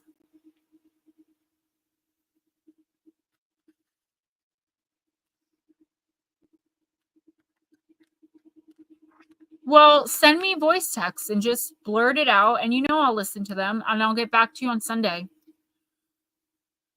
I know, and then I think of you, like, with the red, and I'm like, I shouldn't be thinking of her in a red duct tape bikini. I know, right? Carnivorous flower fairy, and we're just talking about chocolate-covered strawberries. Oh, right. So, Nomio, this is important. Pay attention. When this card shows up in a reading, look carefully at someone or a situation around you. Her beauty tempts people in, but the purpose of the flower is to devour, making it difficult to escape this unharmed. You may have been told such situations are wonderful agents of change and growth, but the truth is that you don't need to learn this lesson again. The plants in the beautiful yet faintly macabre image represent someone or something that is attractive yet very dangerous. There is a being who may feed off of your energy, or perhaps they could even eat you alive. Watch for people who consume more than they give, people who bully and swallow others, who argue you out of your beliefs, ignore you, or constantly seek your approval and praise, and then grow hostile when you no longer give it. Local Squatch, I used to be one of those girls, and I had to get rid of her. If you are appeasing another instead of having an equal relationship, or if you are fearful of being consumed by an environment that is toxic yet seductive, it may be that the carnivorous flower fairy has come forth to show you clearly, Mr. Nomeo, what you need to avoid. The carnivorous flower fairy speaks. Am I not beautiful? Wouldn't you like to come a little closer? I'm sure you'll appreciate my beauty once you're able to see me properly. And no, of course I won't hurt you. I'm just, after all, a girl. I may look like an innocent girl holding a bouquet of flowers. And I am. But my nature is to devour, as is theirs. And so before you decide to step closer to me and to work with this energy, know that you may be meeting a dream eater, one who consumes, who takes, who delights in watching the predatory actions of others, who dominates, controls, criticizes, and judges. Guys, don't forget yes or no questions for New England's Roadie. Lotus Girl, thank you. That's why I bought 2 packs, because I knew they were hot. And Nut Slap, like Mario. Yes. I will eat what I can, and I will eat whatever comes near me. It's my nature. And although some may promise you they won't, if it's their nature to do such things, it's inevitable that they will do so. Don't forget who they are, and do not try to make them what they are not, or change and save them with your love. They will eat you, and they will delight in doing so. You may observe someone speaking cruelly about others, sending out toxic energy, seeming to feel extremely entitled to money, family, life force, and attention, but they're unable to create their own. They treat themselves rather like royalty, as if others are servants whose purpose is to fulfill their wishes. So it sounds like someone with main character syndrome, which I talk about all the time. They can be charming and cunning because they do want you to do something for them. They spend much of their time trying to feed others. And if you deny them this, they become very angry. Narcissistic, they see you as a source for them, a way of getting something. This is sad, but even sadder if you allow yourself, Nomeo, to be their victim. This could indicate either a person, a workplace, a belief system that's demanding, all-consuming, almost cult-like in its practices and ethics. Whatever and whomever the carnivorous flower fairy represents for you, it is a dangerous alliance to contemplate. Don't get too close. Observe and learn if you must. Don't become an experiment. They will bite you, and they will try to take from you. It's their very nature. Guys, don't forget to donate, please. PayPal, Cash App. I do really appreciate it. It is how I make my living right now. Okay. Devouring everything reminds me of the movie Ghoulies. That was funny. I was thinking Goonies. I almost yelled, "Hey, you guys!" Okay. This is a new wig, by the way. I have to break it in. That's why I have to keep playing with it. Nomeo, this isn't good. So your past few readings, for a while, actually, we've talked about you being rather lucky, quote unquote lucky, right? Because we make our own luck by what we manifest. And you've been doing like really well. I feel like someone sees this. They see you doing well, or they see you just like not thinking of them, or, just living a normal, like good life, right? What is normal? What is good? But you know what I mean? This person, oh man, I don't know if this is someone from your past. I feel like it's someone from your past, that they're kind of thinking like, how dare you live the life you're living without them? They don't realize that they are the reason their life sucks, because they're a horrible person. Dream eater. When I hear that word, my body literally goes numb, because that's terrifying to me. If you allow this person in, so I'd say in the next 2 weeks, don't like date. Don't give a ride to anyone. I don't know why I just heard that. Don't give a ride to anyone. I do feel this is feminine energy. It could be a man with a lot of feminine in their chart, but I'm 99.9% sure this is a woman. And this woman is attracted to you, energetically very attracted, because this is so toxic. Of course, it's going to be attracted to your light and to your goodness. And this person, it's a weird energy, because I see them, Nomeo, like trying, to be nice and to care for you and to get into this relationship, whether it be romantic or professional or other, even kinship, maybe a family member coming back in, but it's like they just can't do it. Deep inside of them, they're I almost want to say demonic. Like, this is a very bad person, a bad energy, that if you end up getting twisted up with this person, you will lose everything. Like, you will literally lose everything. So do me a favor. Don't give anyone any rides. Females specifically, again, there's a 0.0001% chance that it's a guy with a lot of feminine energy.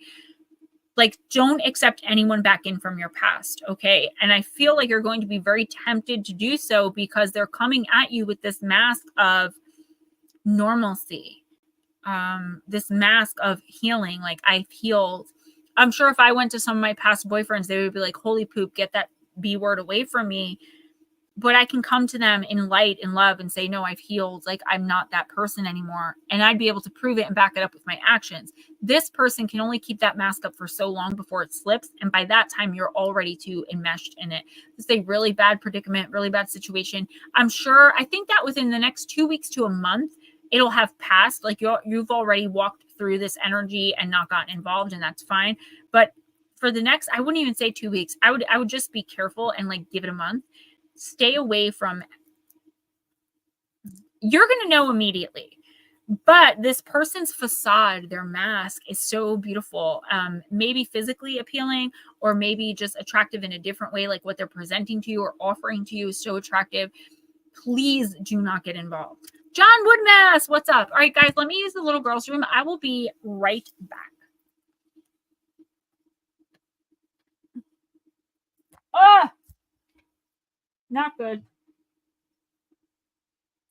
Okay, next will be Smoochy, then Wendy, then Life with Bobby, then Pixie and Mark. Deader, if you're still here, let me know if you want a card. And then I think if Gemma wants to slide Lotus in, we'll do that too, since she was at the very top anyways, or if she can get a timestamp. I don't know. I just work here.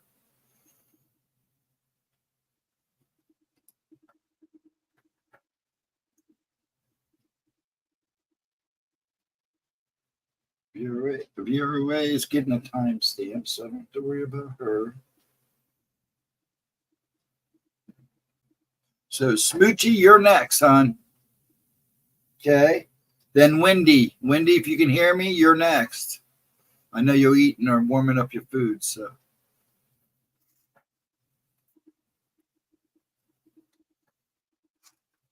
Wendy, I hope Val comes in.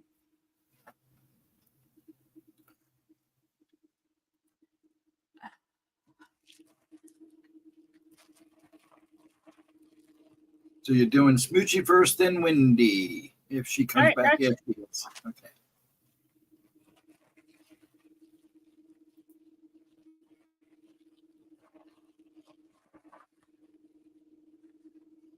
Okay. I always drop my phone on my foot when I go over there. I am nice. This cotton candy is good, but it has a bit of a taste of like fry oil. Like it seeped through the bag. So it's kind of iffy. Oh, nice. Okay. Is there a problem? People keep telling me they're having problems getting in. Smoochy, I'm using Dark Goddess.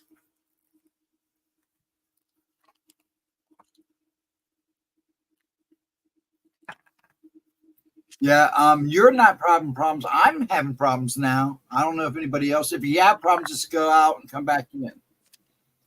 But no, she's saying, I think she said Valerie's trying to get in. Smoochy, I like red, like Twizzler licorice and like chocolate Twizzlers, but black licorice, not so much. John would miss Wendy. It really is. This stream is the highlight of my week. I mean, I have great weeks, but I really do love this stream. I think we used to do it on Wednesday nights, but I think in about almost 4 years, we've missed like 4.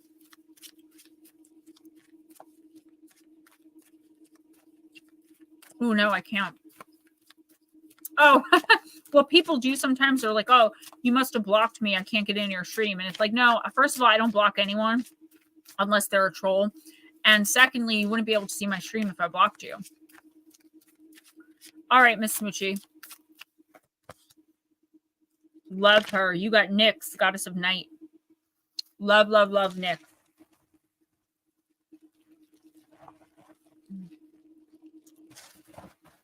Sorry, guys. I need a little sugar. Does anyone have yes or no questions for New England Dirt Roadie? He is divining with his pendulum right now. Ryan, procrastinators meaning postpone.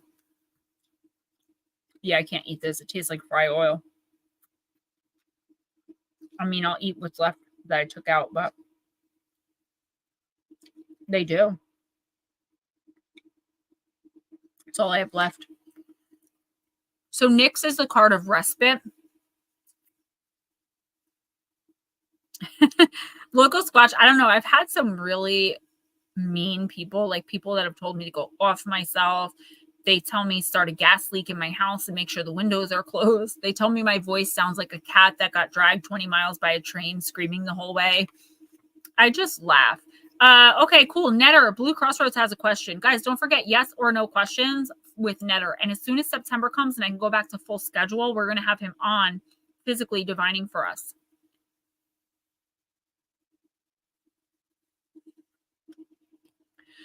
Local Squatch, that's actually a good question for him.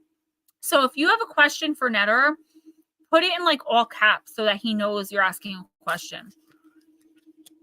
So Netter, you got Local Squatch, Blue Crossroads, and Multifaceted Jewels. Local Squatch, I'm getting no. I don't usually answer these questions, but I immediately got a no. Like, don't do that for some reason. All right, Smoochie. Shadowed figures cross the night, secret shared, no need for fright. Within her arms now rest and heal. Those to trust she will reveal. By the power of the dark goddess and me, protection in place blessed be. Shh. You're giving away your secrets. It's all too easy to confide in someone you want to trust, especially when you're feeling vulnerable. Remember that appearances are deceptive. You would be wise to be watchful and to trust no one at this time. Nyx calls to you across the night skies to find comfort and respite from she who is the mother of all creatures. She understands that you have endured a long, dark night of the soul and wishes to take you into her confidence. This sounds exactly like what you need at this time, and it really does, Smooch. But be warned, for if Nyx knows that you are too good at gleaning information from others to use for your own purposes, she will use all that you have revealed to her against you. So be mindful of how and who you share any particulars with. Take the opportunity to rest, regroup, and journey deep within with Nyx as your guide. Keep your cards close to your chest. Don't share your ideas with anyone at this time. You're a great listener and a natural counselor. Speak to only those you can trust, retreat and get away from it all, protect your work from the ambition of others, and appearances are deceptive. So, Smoochie, there's actually a lot here. Welcome back, Bat Mom. Okay, so first of all, I can't. It's disgusting. I tried. First of all,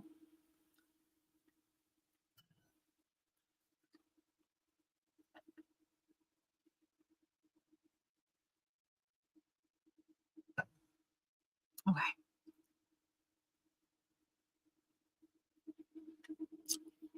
First of all, there are a lot of people around you right now who will betray your confidence.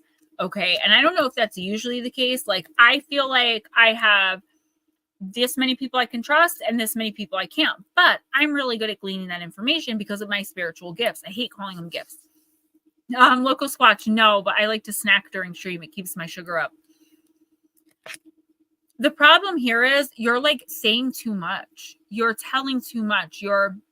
I also feel like you're gossiping. And this isn't like an indictment or a judgment because we all do it. But I feel like you're becoming so lost and like trying to be vulnerable with the wrong people that you're oversharing. And you're not only oversharing about you, you're oversharing about others. The problem is this is going to get back to the other people. And then you're going to end up like pissing other people off inadvertently. And then you have more drama and chaos in your life. What Nyx is saying here, what the universe is saying for you, Smoochie, for the next 2 weeks is just vent to your team, right? Vent out loud when nobody's listening. Because if you start texting, or I feel like there's something like with like tech, like you're texting or sending an email or something like that. And it's just not good. Like, it's going to get into the wrong hands. It's going to be taken the wrong way. And who needs that BS on top of everything else you're already dealing with? Now, if you know you can be emotionally vulnerable with someone and you really deeply trust them, talk to that person. But make sure that you only talk to that person about you. No, had nothing to do with that. I told you I deleted that immediately, and I did. That was a promise. It's like, only talk about you, like your problems, your situation. So like you and the people involved when you're venting. There's only one, possibly two people you can really trust right now that are actually going to care and be able to take the time to really listen to you. And I think that you need that now. So find who those people are, but only discuss Smoochie's issues.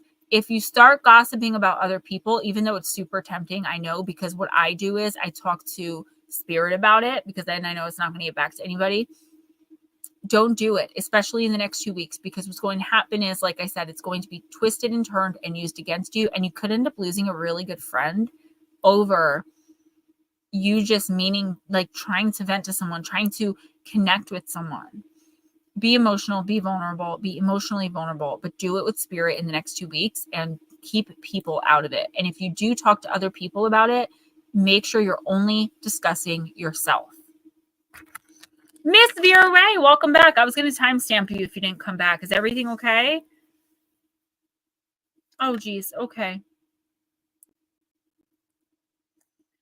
Vera Ray said, okay, sorry, had to get a friend to hospital. Pray for Vicky's oldest sister, please. She's going to heaven soon. Thank you. I'm so sorry. Yeah. Ooh, fry bread. What's fry bread? Who's next? Mindy.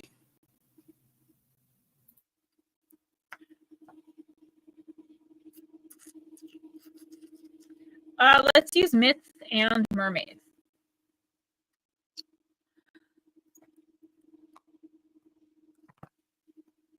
I'm not tired. Already done, didn't work out. What's that? Yeah, be on guard for sure.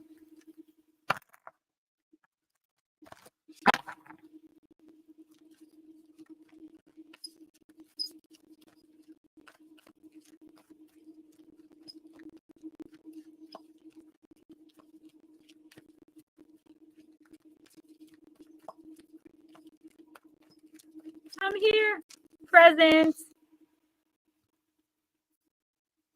I said myths and mermaids, but I ended up shuffling Divine Circus. So we're going to go with what happened. No, if you want a specific deck, you have to ask me before I pull the card. I'm so sorry, because now I have this card and I have to read it to you. When you come in next time, just be like, Gemma, I want the Wonderland Oracle. I mean, I can do it, but then this message is done.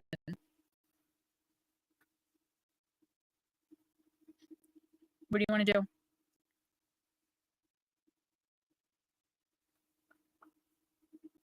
Because I have the Wonderland deck right here.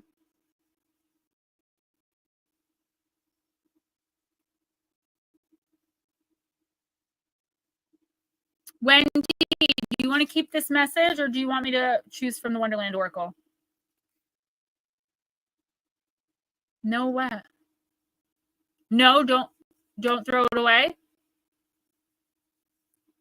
I want to make sure everyone's happy. If someone wants a specific deck, who am I to deny them? But I did accidentally shuffle this deck and pull, which means this is a really important. I'm just going to go with this one. If you want, yeah, I was going to say, if you want Wonderland, I'll make sure I do it next week. But this is important because this was accidental. So, all right. Have you ever felt like you were on the outside looking in? Maybe like everyone else has found their place, really belonging to someone or something, having set themselves up for life, with you still working out how to just get past the security guards at the front gate. Girl, I feel this way all the time. It's time for your outsider status to change. You are invited to the inner circle. There are times to break free from the crowd, to stand alone and have the courage to be the outsider. If you are brave enough to endure the times when you feel like you don't fit in, you do gain a precious treasure. This is the ability to know who you really are and learn to love yourself. When you're solid in your self-esteem and your when you're solid in your self-esteem, and your self-knowledge, the powers you have developed as an outsider, including different viewpoints and ways of understanding the world, can be brought back to the rest of the world to be shared to create a better world for all.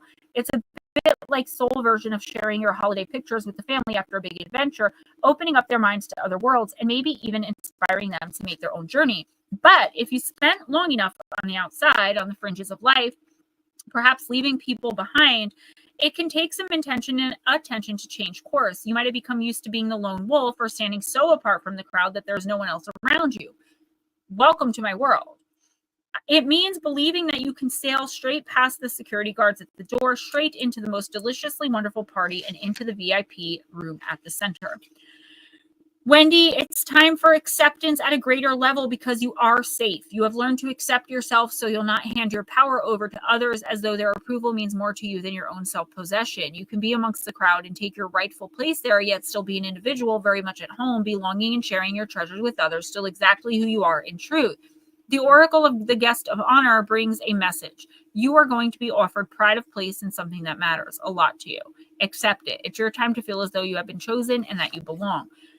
This is a great card, okay? Yeah, it's a lot of us are going to feel this way. We are the island of misfit toys, right? But Wendy, what this is saying is you've grown. You have spiritually ascended. You no longer have to worry about fitting in because you just will. Like where you're meant to fit in, you will. And if you don't, like you're okay with that. Now, this pride of place, you're going to be offered to be a godmother, a maid of honor. It could literally be anything where someone is asking you to be in a place of honor in their lives somehow. I don't know what this is. It's only one card. I'm not getting more.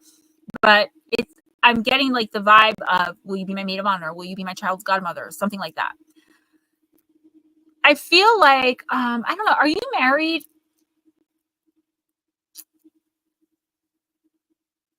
Wendy? Right? Yeah. Are you married though?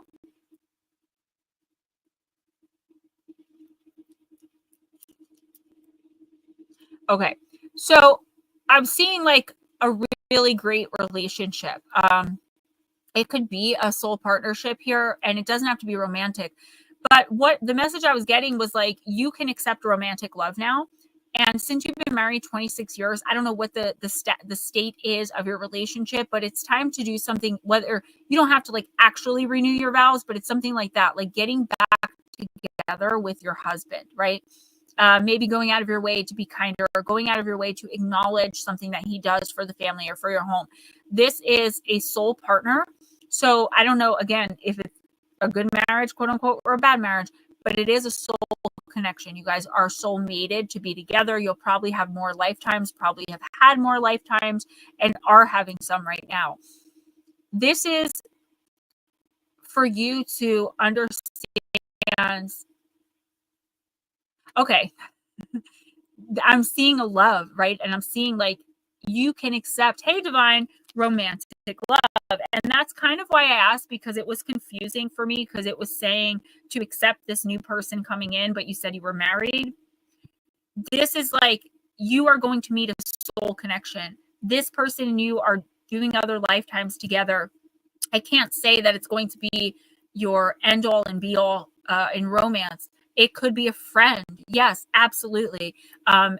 It's this person that like you immediately click with, that you have to be at a certain point in your spiritual awakening to be able to make connections like this. Otherwise, you do make them, but they're like superfluous. Like they don't really mean as much.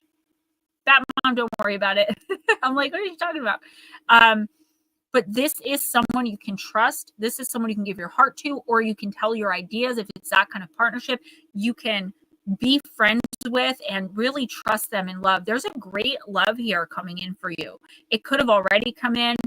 Maybe you weren't like fully aware of the extent of it. This is an amazing love. Again, whether it's romantic or otherwise, this is something the universe wants you to jump into. Jump into kind of head first, because this is so important to your awakening. This is so important to you pulling out of the dark night of the So you say, I've turned away a very nice person who I didn't want to mislead or connect and not be able to commit, kind of thing. You can explain that to this person. And if this is the person from the card, they're going to understand that completely. And it's not like they're just saying that and then they're going to get you like to a vulnerable spot and try something. They actually will accept that, because again, this is a soul-mated connection. If you talk to them about it and they don't get it, or you get a weird feeling, they're not the person I'm talking about. And this is in the next 2 weeks. So if the person hasn't already come in, they will. And I do feel an attraction, but again, it doesn't have to be a romantic or physical attraction. It's simply this spiritual zap of like, I need to be near that person. And they're going to feel it for you too. This is amazing. It doesn't happen to some people go their whole lives without feeling this. This is amazing. Wendy, I feel that way too sometimes. And then I look around and I'm reminded that I am a beautiful, wonderful, healed woman with so much to offer. And everything that I've been through only made me this beautiful, wonderful, healed woman. And I think the thing is, to say that out loud sounds very cocky. It sounds very narcissistic, very like, look at me. But I don't mean it in that way. I just mean I'm proud of the woman I've become. And you, my dear, are going to meet someone who's just as proud of the woman you've become. Now, it may not be the person that you're thinking of, because I gotta be honest, I'm getting more of a love, like a romantic love. It's only one card, so excuse me, don't take it like that. It has to be that. It could be what you're talking about, but I do feel like it could be a romantic love coming in. This really beautiful connection. And the last 3 times I've told someone this, 3 different people in 3 different personal general readings, they were like, Gems, you need to do whatever you do and like realign, because that is not in the cards for me. And then within a few weeks, I would get message saying, you won't believe it, I met the man of my dreams. I met the woman of my dreams. Meet my partner. So believe in it, because it is coming in for you. New England or Roadie is still doing the yes or no questions. Either put them in all caps or put the little at beforehand. He's an amazing diviner. He actually divined some things that, like, I was talking to him about something, a personal situation, and I had never asked Spirit about this myself because I was too worried about what the answer would be. And I never divined it or anything like that. And he just did. He like took it upon himself, which I love that he did, because I needed to know the answer, but I didn't want to ask him. He kind of just like read my vibe, and he's like, by the way, I divined these questions for you. And I was like, oh my gosh, he's so in my head. Ryan's tarot reading, the Wendigo's gonna eat you. Me, I know. How about I'm looking at an effing werewolf? Who's next? Sorry, I'm taking forever, guys. I'm sorry. You're fine. Life with Bobby. Life with Bobby. We'll use myths and mermaids. Yeah, Batmom, I want to highlight that, what you just said, because you are so right. She says, Wendy, that was honest and grown-up thing to do. Go, girl. Okay, so cards popping out all over the place. Life with Bobby. And Ryan, Paul Tremblay, you better not leave without a reading. Thank you, Mark. I do most of the time. I got some comments of like, age wasn't kind to you. And I'm just like, okay, like, what do you look like? What are you doing with your life? How do you know how I looked before I aged? Because I'm only 41. And you live through a lifetime of what I lived through and have 5 kids, and see what you look like, sir or ma'am. I actually read that the one thing that will get you the most bullied, hated, and lashed out at on social media, the very number one thing is being good looking, being attractive in any way will get you the most hatred. Yes, Mark. Mark, you got pulled for September, by the way, for the member readings. Okay, so expect that. Oh. Local Squatch, thank you. I gave it back to them a little bit. You know, I'm a grown woman. I don't believe in bullying at all, but like grown adults bullying other adults doesn't make sense to me. Divine, thank you so much. I didn't pull the second yet, so we'll see. But everyone who didn't get picked yet is still in the mix, and you will eventually get a reading. Once I can get full time, I actually splurged and paid quite a bit of money for a new editing system so I can do better videos and I can include include more and add more and save myself some time. But to all my members, thank you so much. And yes, I stopped caring what people think a long time ago. I'm not for everyone. No one can please all of the people all the time. And it is always mainly women, or I've noticed a certain type of man that trolls me. Okay. Life with Bobby, you got Archimboldo Mermaid, card number 18. On that note, guys, too, don't forget to donate. PayPal, Cash App. My new book should be out Monday or Tuesday, Gone Mysterious Disappearances, Volume 3, where I talk about the most craziest disappearances out there. But I'm doing what I don't see anyone else doing, and I'm actually speculating about the supernatural, paranormal, and otherworldly in the book. So I go through the case, I list it briefly, the big details, and then I tell you, as a medium, a knower, and a sensitive, what I believe truly happened. A lot of the time, it's UFOs. I don't have a goblin-related deck, but I do have Divine Circus, so absolutely, Miss Jules. New England Roadie, give me a few on that. Let me get through a couple readings, and I know I have some questions, but let me think about it. Life with Bobby, alone we drift distractedly apart, drawn apart. Together we're invincible, a living work of art. At first glance, she's a pretty mermaid lass gazing soulfully with her large pale eyes. A closer inspection reveals the myriad of fish and other ocean dwellers that comprise her luxuriant tale. Y'all see that? Combining to create a cryptid kind of deck, but it's not anywhere near me. Okay. Life with Bobby, the sum of your parts. Lately, you've been experiencing feelings of self-deprecation. Maybe you have been studying your figure with a dissatisfied eye. Oh my gosh, girl, me too. Or bemoaning the size of your feet. Actually, my feet is the second worst thing about me. I hate feet, even as a Pisces sun.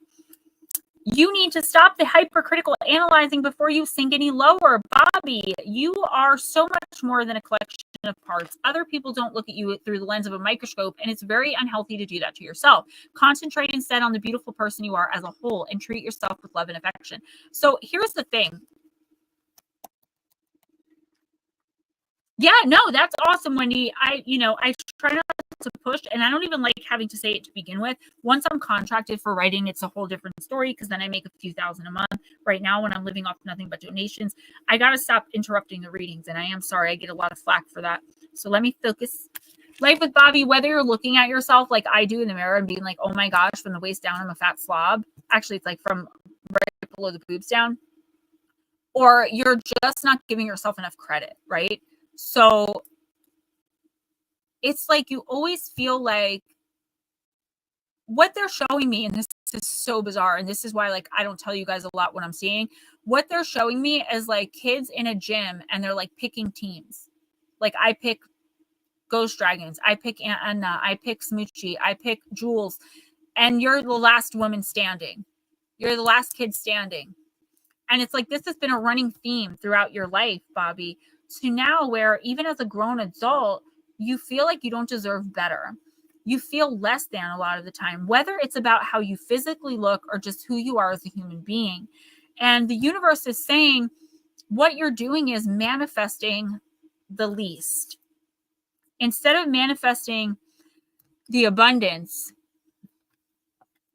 okay, the abundance that is your birthright, you're manifesting the worst for yourself because you really don't believe inside of your spirit that you deserve better. This is a learned behavior, right? This is a trained behavior. I was always in competition with 4 sisters. The competition was never my doing, but it still made me look at myself and go, oh my gosh, I do have much smaller breasts than anyone else in my family. I do have brown eyes while they have blue and green. Like, I'm very tall, whereas the rest of them mostly are short. You know what I'm saying? Like, there's always this comparison. And I feel like for you, it's like you're in line and you're just letting people go ahead of you in life. The universe is calling this out for a reason. It's not to point at you and say wrong, wrong, wrong, or it's to say like your self-worth, you do need some work. And I feel like I want to relook at this one more time because I feel like you need to maybe put yourself out there more. Local Squatch, no problem.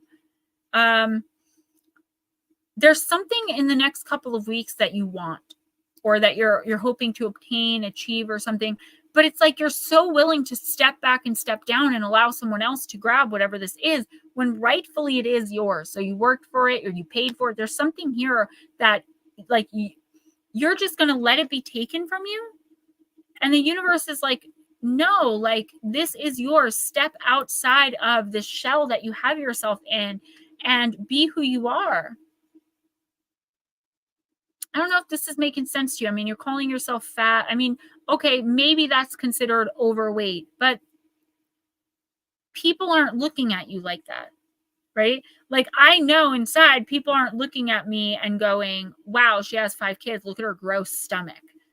Even though I look at myself and say, oh, you know what I mean? Look at that gross stomach. People aren't looking at you through that lens. And I do feel like you're not around too many people who are very positive. I feel like the people around you are kind of like, they just play along.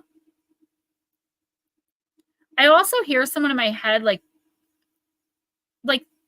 they're coming off as concerned about maybe your weight or something, but they're really like backhanded insulting you.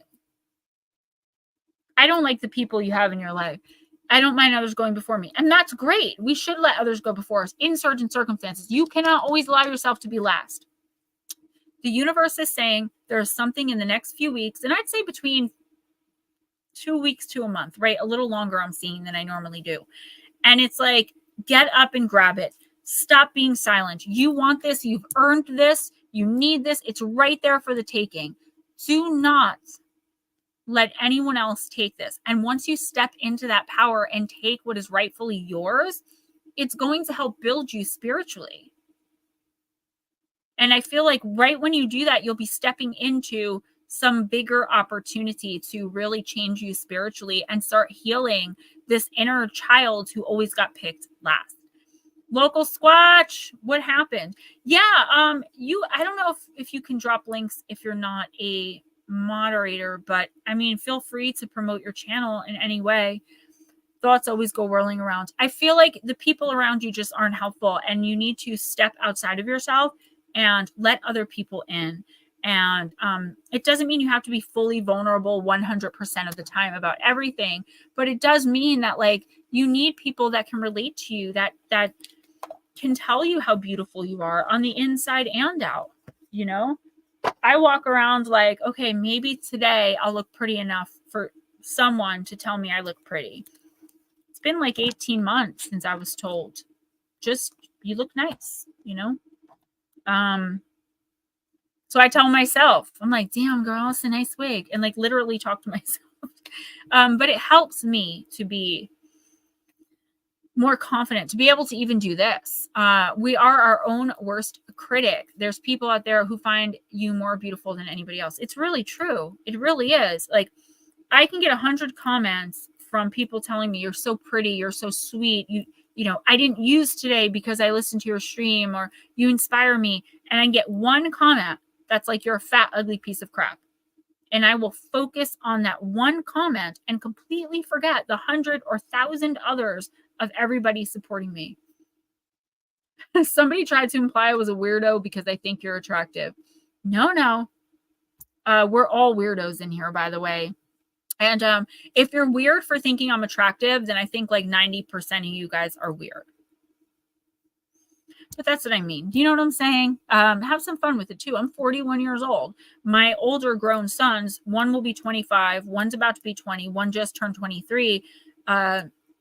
You know, a lot of the time people think they're like my brother, so they don't act accordingly as you would to someone's mom. All right, who's next? Yes, Smoochie is my wifey. I did promise myself to her, so. Ready? Pixie. Yeah. Miss Pixie girl. Damien is legal, and it's funny because I mentioned you. I'm like, stay away from my chat because I think Smoochie has a crush on you. Local Squatch, you know, some of us do. I'm 41. I don't think I look 41 per se. When I don't have makeup on, I literally look like a 12-year-old girl. Weird people are the best. 44. Yeah. And you know what it is too? Light workers, when we get to this point where pretty much all of us are at, we do start to look better physically than we ever did because our light is shining brighter. And whether we actually look better physically or not, people will see us as looking better, as being better looking, because they're attracted to what's inside of us. I know, he really helped me out, and he was so uncomfortable. He's like the most introverted person. We went to Cracker Barrel. I'm gonna tell you a really quick story because I know I need to get to the readings, but went to Cracker Barrel for my mom's birthday. It was the day before her birthday on the 17th. It was me, my little guy, Damien, my mom, and my sister Carol. So we go and we ordered an appetizer, but the waitress brought out all of our food all at once. And she never brought the appetizer. So she came out and we're like, you know what? You can just, and this is exactly how I said it. Would you mind taking the appetizer off? We don't really want it anymore. And she's like, are you sure you can take it home? I was like, no, we kind of wanted it before the meal, but it's okay. Like, we see you're busy. No problem. Damien sat there like this. He's like, Gem, you know, I don't like that. I'm like, what are you talking about? He's like, I don't like conflict. And it's like, there was no conflict. I simply asked her to take the appetizer off, but that's the kind of kid he is. He's very like, go with the flow. He never wants to offend or like hurt, you know? That's my boy. He was embarrassed. He was so uncomfortable. He thought that like I was starting a fight or something, and I just didn't want the appetizer.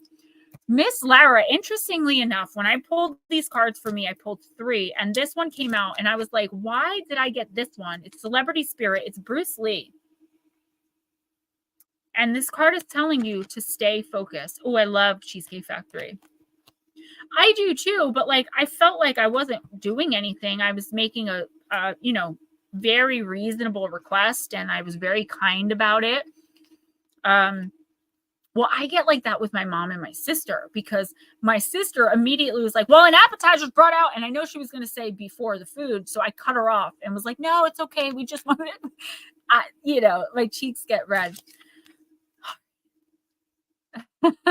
I think, Ray and I don't go out to eat often, but I know that he's like very whatever about stuff. But I've noticed with him, like if I complain, then he'll, make a big to-do to make sure I get what I want. But like with him, like he could have freezing cold gravy. He just doesn't care.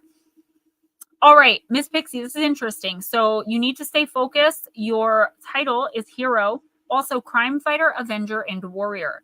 Li Juan Fan, known professionally as Bruce Lee, was a Hong Kong American born on the 27th of November, 1940, who died on the 20th of July, 1973 of cerebral edema. He was a Sagittarius. He was born under the Chinese horoscope of the dragon, which is considered very fortunate. He was an actor, director, martial arts instructor, and philosopher, and started his career as a child actor due to his father's influence, who was a well-known actor himself. Bruce Lee is one of the most influential martial artists of all time and a pop culture icon of the 20th century. He is often credited with helping to change the way Asians were presented in films, bridging the gap between the East and the West. His largest martial arts influence was the study of Wing Chun. He is also known for his television appearances in films. Bruce Lee has a star on the Hollywood Walk of Fame, and he's known all over the world for his chosen sport. The message, the key to immortality, is first living a life worth remembering. I'm trying to find my... Guys, I'm so disorganized tonight. I do apologize. Okay, I guess it's not here. When I channeled the energy of Bruce Lee, I was overcome by his intense and sheer focus and how he lived his life, from his diet to his ideas on philosophy and his career. From what I gathered, his whole intention was with his work, and he would have been his own worst critic. Dude, it literally says that. He would have been his own worst critic. We were just talking about that. Do you see the synchronicity? This is why you have to pay attention to the cards. It's not me. Striving for perfection in everything he did in his chosen field. Bruce Lee was clearly a soul who did things his own way, walked his own way, and was a deep thinker. Lara, this also came through in his poetry and philosophies. He admitted he had an eye for the ladies. He was quietly spoken and talked proudly about how much he had lived his life through sheer hard work and determination. He explained that this was something he did his whole life and he wasn't afraid of it. Bruce Lee also said he did not like to waste a minute of his time, was never lazy, and everything he did was with great intent. The meaning. When you select this card, Lara, when you select it in a reading, it's calling for you to concentrate and focus on a healthy mind and body. By marrying the two, you will find the way to have the ultimate expression on how you want to portray yourself in the world today. By dedicating yourself to this goal, you will develop your own personal power and strength of spirit to manifest what you desire and how you want to see yourself with excellent results.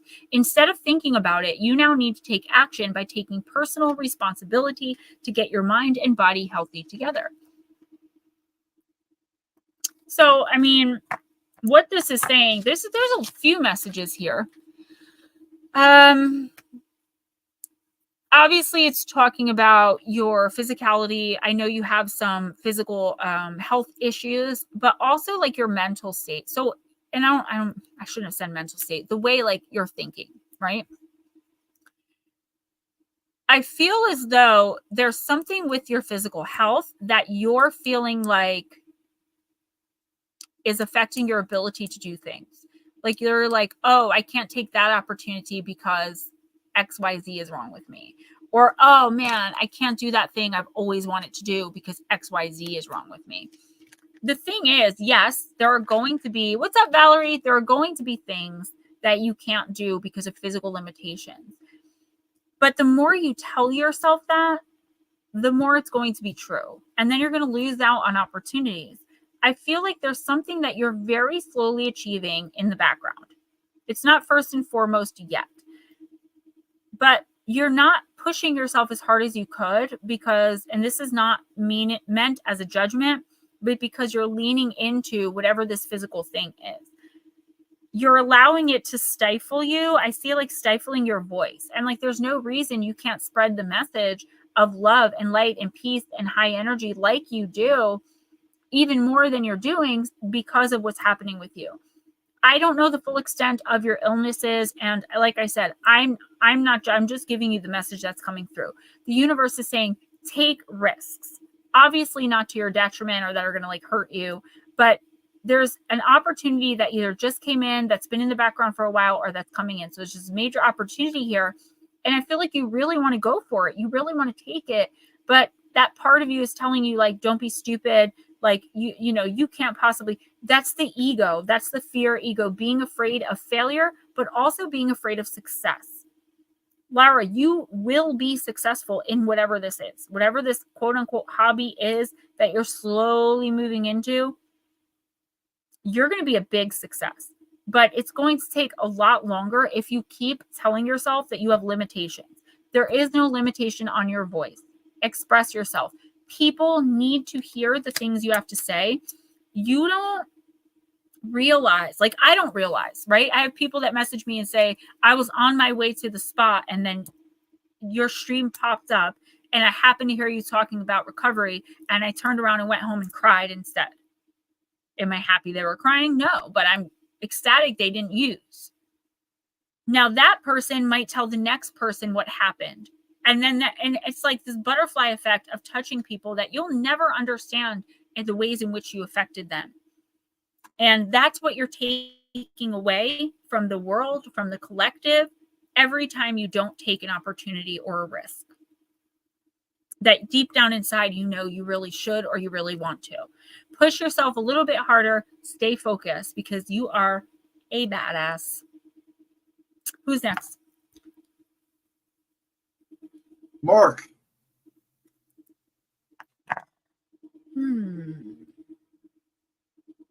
Mark, I'm going to use the fairy forest.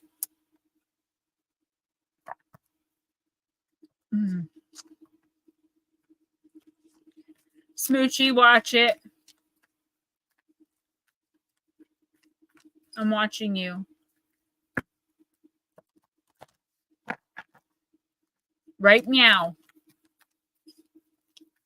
Yeah, Valerie, as soon as you come in, your name goes on the list. So when I call you, like in the order that you came in, if you didn't want one, you would just say pass.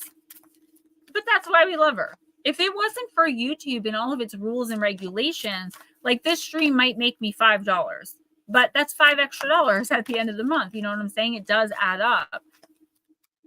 And, you know, this is the most viewed thing on my channel. So that's why your guys' donations really mean a lot, because I might make maybe between $5 and $10 every stream. And then that's really it. YouTube pays me, I think, $120 a month, and that's with your guys' donations. Is that okay? That's one card. Okay, we'll take it. Mark, you got the shape shifter, transformation, primal wisdom, and instinct, card number 4.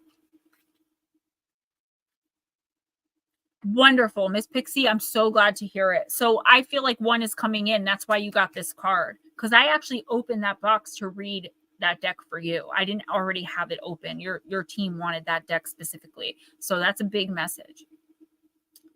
Right now, Mark, you are able to change, my friend. All the things that have stirred within you, things that you have not even dared to whisper out loud, will soon become clear to others because you're transforming. Do not let the fear of being quote unquote different stop you from this moment, this miracle, when the instinctual true self becomes manifest. You can do what you think it is unlike you to do. You have told yourself again and again who you are, and many a time you have merely gone ahead with what feels comfortable for you without daring yourself to truly be who you are. Laura, this is your reading too. Almost the same thing. This message is for you to get ready to change. Get ready to be amazed at just what you can do when you give yourself a chance, Mark, at what you can become when you receive the same opportunities as others. But most importantly, what you can achieve when you dare yourself to push yourself further. The story of your soul is so much more than all you have allowed it to be, and within you are so many more possibilities. Do not deny yourself this chance to develop and grow. You are so many creatures, so many beings. Now it is time to explore that which once frightened you and which will ultimately become one of your greatest adventures yet. So, Mark, again, like, I know you have physical things physically that stop you from doing things. Yeah, but it's just one card. Like, the deck is fairies. So, Jules, this would just be like one card. You know what I mean? And you asked for goblins anyway, but I do have the Shapeshifter Oracle. It's up to you. This is just one card that happens to be Shapeshifter. It's not what the deck's about. So, Mark, yeah, I know you have physical things that stop you, obviously, from doing stuff. But just like I said with Lara, the universe is saying you're kind of leaning on that as a crutch. I don't think you're doing it on purpose. I think you're just trying to protect yourself. Obviously, like, you're not going to go bungee jumping, right? But the universe isn't asking you to bungee jump. The universe is asking you to take a chance. In the next couple of weeks, you're going to get the opportunity of a lifetime. Something that you've always wanted, but maybe you haven't, either you never told anyone or you haven't stated in a while. It's going to come in really quickly. And if you don't grab it, you may never see it again. And you will regret not taking this chance for the rest of your life. This could be, you know, a surgery. This could be, I don't even know. The possibilities are literally endless. If there's something, some opportunity to do something that is terrifying you and you're physically able to do it without, you know, risk to detriment or yourself, do it. You will never regret it. It will help you vibrate higher, and it will show you that being uncomfortable is sometimes where you need to be in order to achieve the most.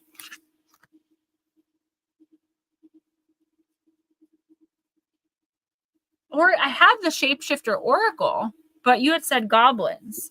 So well, she's next anyways, so work it out. All right. Miss Jules, do you want the Divine Circus or do you want the Shapeshifter?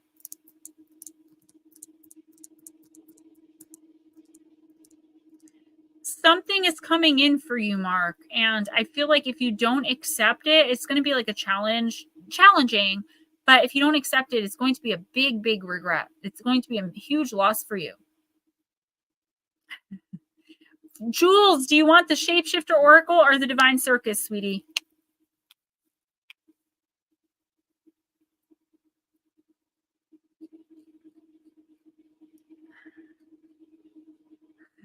Right? He's like, let's get this going. You're talking too much. Give her a minute. Give her a minute. No, just saying, pick a deck and let's get on with it. No. One of my exes, his mom would always say, let's get the show on the road. She would bust into his room in the morning at like 7 o'clock and be like, let's get the show on the road. One day I was like, what show? She just like so mad about hearing it all the time. Julie girl, do you want shapeshifter or circus? Otherwise, I'm just going to use circus.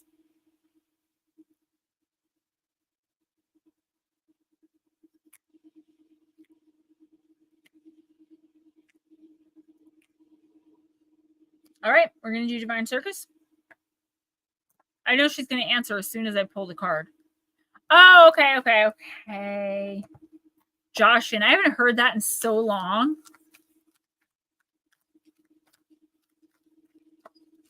Tickets. Yeah, like what show is happening? Like what is my part here? It's obviously not a person who sleeps at all because I was in my 20s. And like, I remember my 27th birthday, I woke up and he had morning wine for me, you know, like that was just the life I was living. We partied every night. We had fun for years. He recently died of an overdose, but it was a great time. But his mom was like, that damn show. Every time I hear it, I'm like, it reminds me of,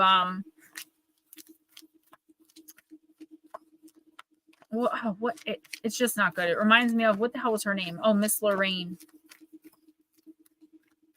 She was a horrible human being, though. Very horrible human being.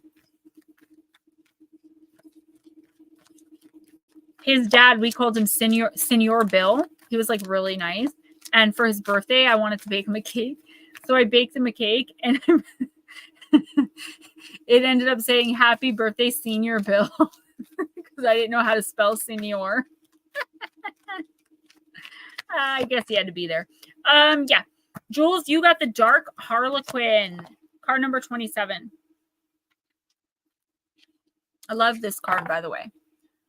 Bells are ringing from deep inside. Something that once had to hide is seeking your attention. It wants out. It wants to be free. Jules, as you release what was once shut away, your discomfort shall turn to glee.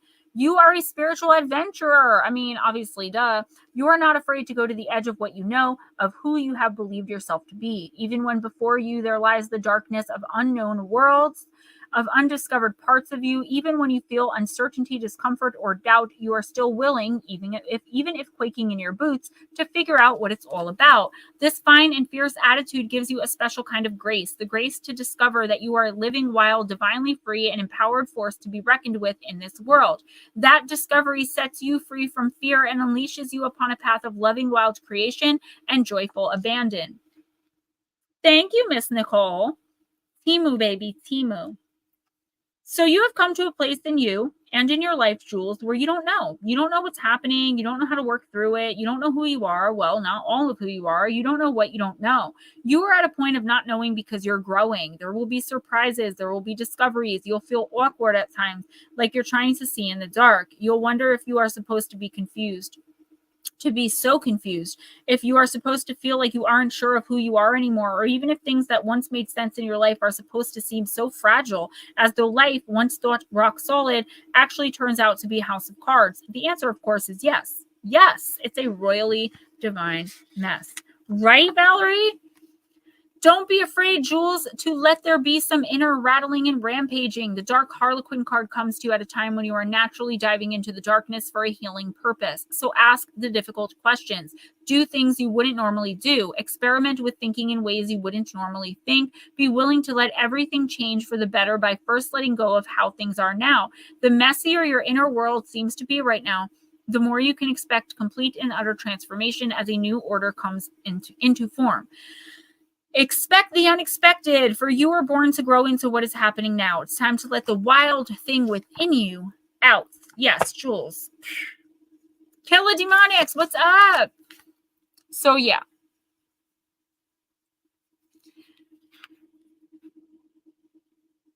This is a really interesting card because you've been through a lot, and a lot of what you've been through has been like back and forth. It's like, okay, I'm done with that situation. Whoops, no, I'm not. All right, I'm feeling good. Whoops, no, I'm not. And I think we're all like that right now because light workers are coming into a time of inner peace finally.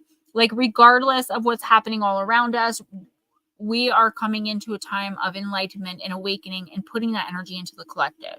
So individually, Jules, we are all lighting up. And what's happening is you are becoming someone that you weren't, right? That sounds stupid. When we grow and change, sometimes we don't expect to start feeling the things we feel or thinking the things we think. Like, you end up changing your opinion maybe about small things like music and television, or big things like politics. Like, you are changing and growing. The thing is, I feel like you're at a point where there's something that you've always wanted to do, or something you've always wanted to have in your life that is screaming to get let out. It's like, okay, we're finally at a point now where we can do this, or we can have this, we can obtain this, we can reach this, whatever it is. And you're like, nope, I'm good where I'm at. And your spirit is like, no, we need to try to, obtain this or get this. And you're like, nope. And it's like this constant battle. And the universe is saying, Jules, whatever this is, you are in a place where you deserve it. You are in a place where you can have it. You can manifest it like that. You have to figure out what it is and go for it immediately. There's something really good in your life. And the reason this is coming in, it could be a person or it could be a thing. But the reason it's coming now is because you are in a place of wonder, like wondering about yourself, what you really want, what you really need, what you were created to be, or who you were created to be because of who you were told you were, versus who you actually are deep down inside. The Gemma right now is so different from the Gemma 6 years ago. It's insane how much I've changed by learning and growing and healing. Even through all the poop life throws at me every single day because I'm a normal human. I know now that I deserve my beach house. I deserve to run a spiritual retreat. I deserve to go on nice vacations. I deserve pretty things. I deserve to be respected, not just for the way that I look, but because of who I am. And the universe is trying to pull you into that energy too. Vera, I can do a timestamp for you if you really need me to. It's not a problem. I don't think I have any tonight, so just let me know. Who's next? Yes, thank you, Mark. Thank you. I do have my crown. I bought this specifically because you call me the Queen of the Gemstones, and Blue Crossroads gets me soap that says "All Hail the Queen." Who's next? It's fluorite and obsidian. I'm sorry. Go ahead. Other B. All right. And you're doing one for Lotus, right? Yes, I am. Heather, I'm going to use Queen Mabe. Good night, Mark. Thanks for coming in, sweetie.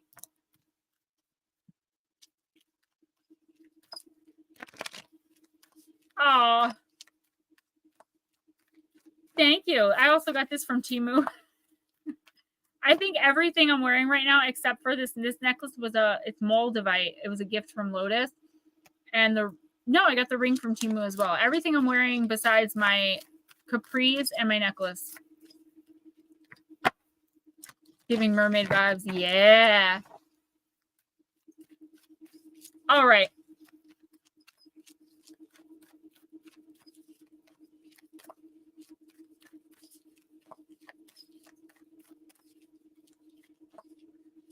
All right. Nutslet, by the way, I want to thank you for what you did last week, contributing half of the price of the membership to the country club. I still don't have the other half, but it's there and we are going to get there. I'm going to get it. And I just appreciate that so much, because joining this country club, I didn't realize it was a country club, but that's what it is. It's like a dream come true. So I'm going to send you a picture of my membership as soon as I get it, because I'm really excited about that. I hope though, Jules, I really do. Yeah, Mark, I am. I'm trying to get sponsored by Temu, but you have to get like 45 people to join, and like they all have to buy. It's really hard to do. All right, Heather, sorry about that. Love all, trust a few, as you know, probably. Card number 40.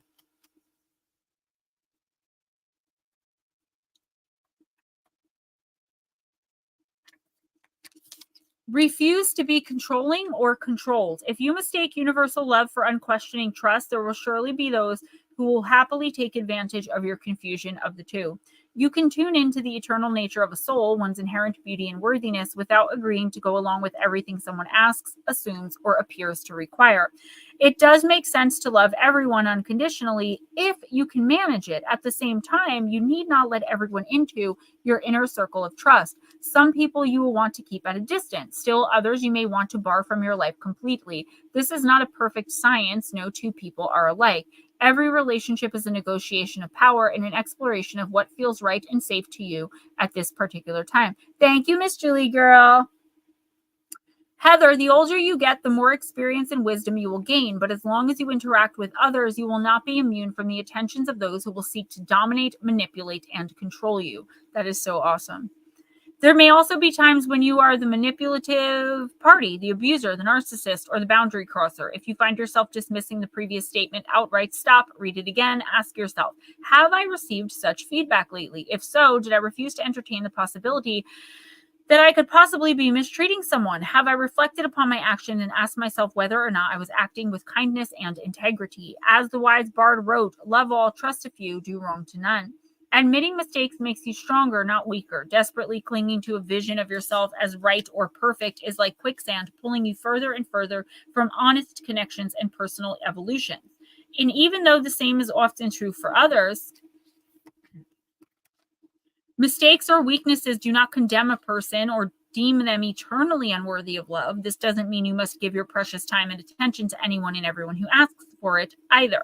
Protect your energy, Heather. Protect it by following the humble and intuitive voice within. Enforce the boundaries that feel right to you, whether those boundaries will serve to modify a relationship or end it entirely. Love all. Send your love out universally, but trust no more than a few. Harm no one. Honestly examine your own behavior and even question your own perhaps overly flattering self-image when appropriate, and don't hesitate to amend or permanently terminate any relationship you choose. You don't need to defend or explain your choice. The fact that you have chosen needs to be enough. Hey, Pine Island, anyone else that I missed? Thank you. Woo. Dirty blondes.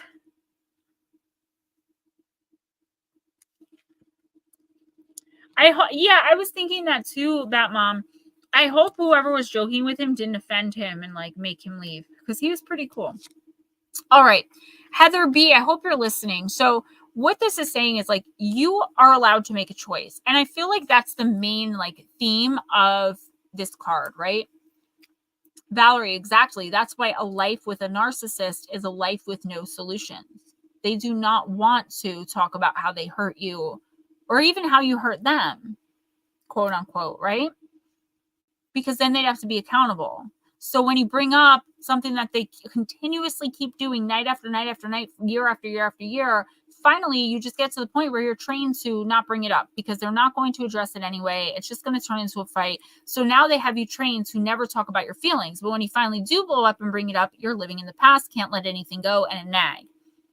Life with a narcissist is a life without solutions.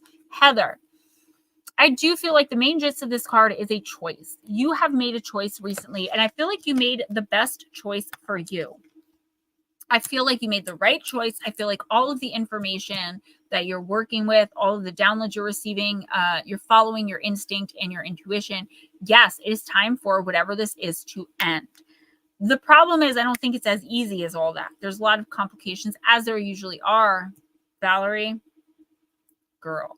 As there usually are when you're in a relationship. So this could be a friendship, a familial thing, or like a romantic relationship. I feel like instead of all out walking away from this person, because I still very much see them in your orbit, you've emotionally detached. And we've talked about that a lot in this stream, how to emotionally detach. Only speak in facts, don't overshare, do not under any circumstances give emotion. Don't cry, don't be angry, none of that stuff.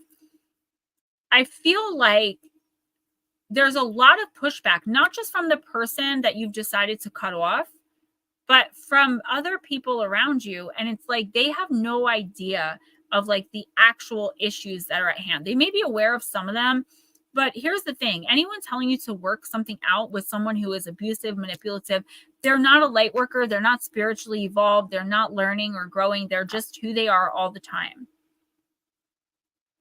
That's not okay. Like, these people have no say. And this is the universe telling you that right now you really can't trust a lot of the people around you. They're either spying and going back to this other person. They're milking you for information to try to manipulate you, to keep you in line. And here's the thing, Heather, very recently, like within the past few months, you have stepped out of that line and you're doing your own thing.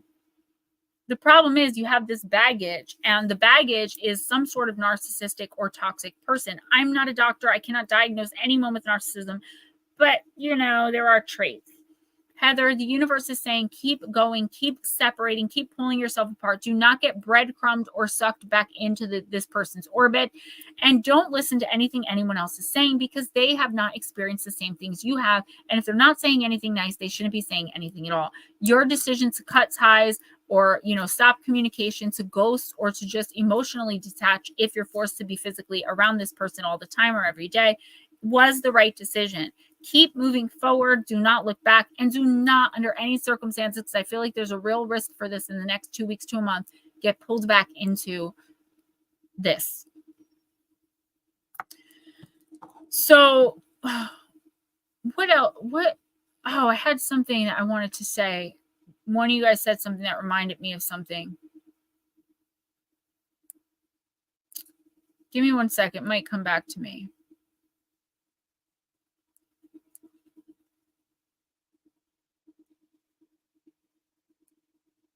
Hold on, guys. I'm sorry. I need to find this.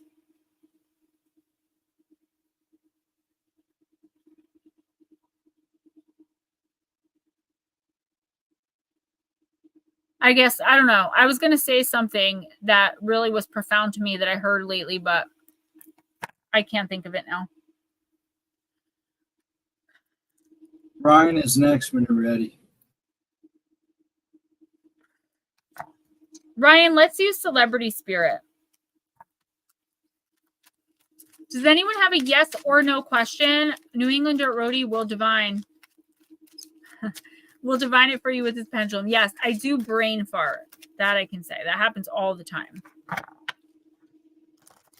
You should see me in a crown. One by one by one. I had like a 800-pound daddy bear on my porch one night, and then the next day the cubs and the mama came right up onto my porch to my front door because I had accidentally left corn on the cob out because I was going to a barbecue. But RJ was really little at the time, so I was like multitasking, and I left a bag with fresh corn on the cob in it on my porch, and they were eating it.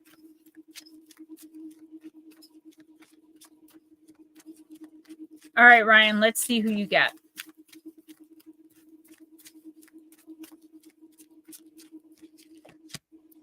Linda McCartney. Call in your soulmate.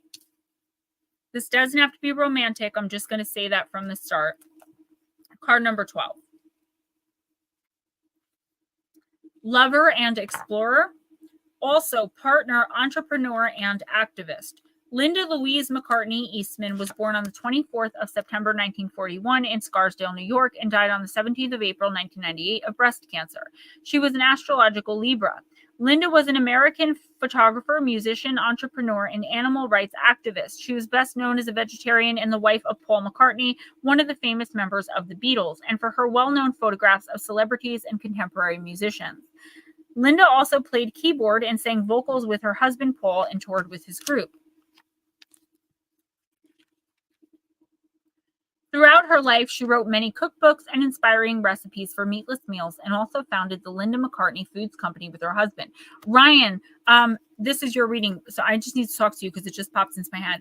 I want to maybe co-write a book with you. It could be like a cryptid cookbook.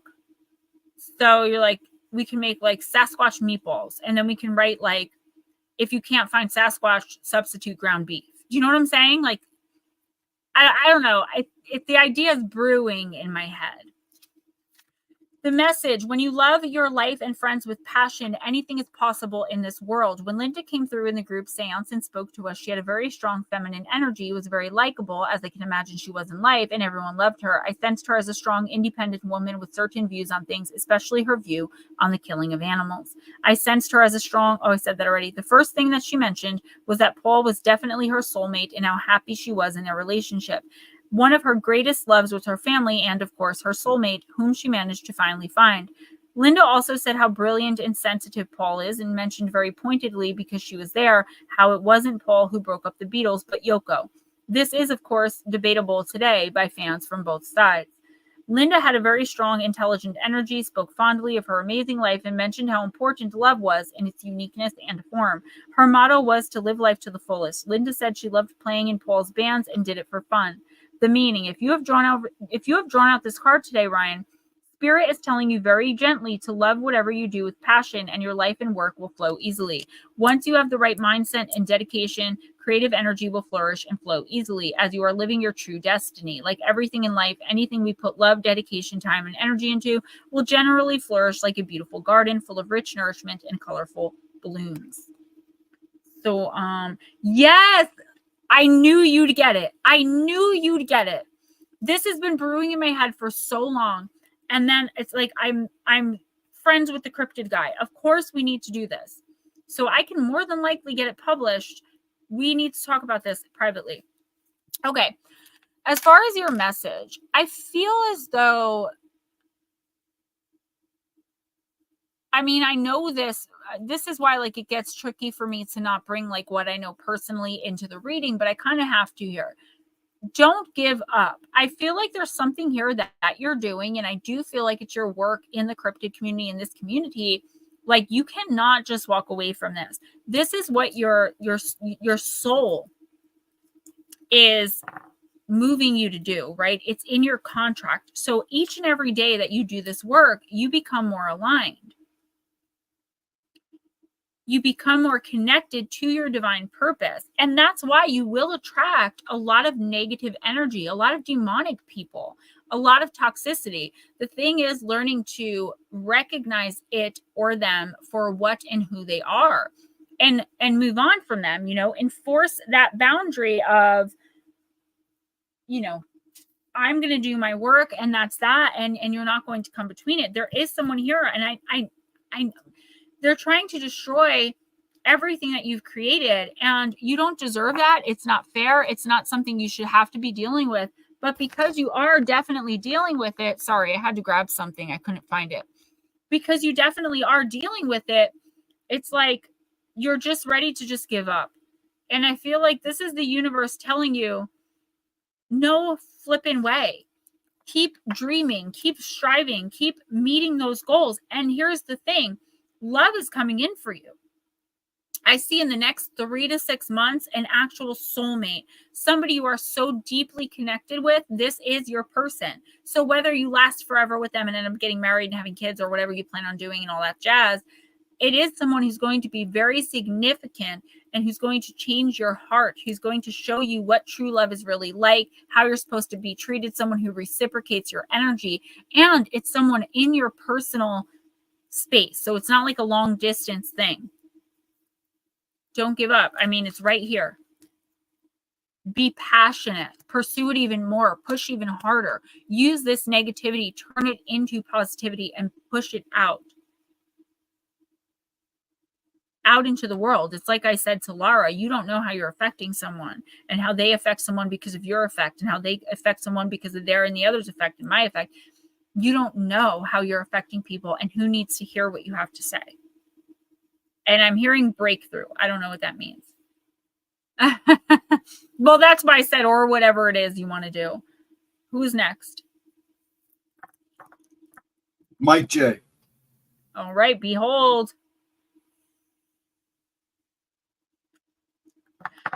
Mike J, you're going to be my guinea pig. I use this in a personal, but I haven't used it yet in stream. This is the Rainbow Brain Skull Oracle.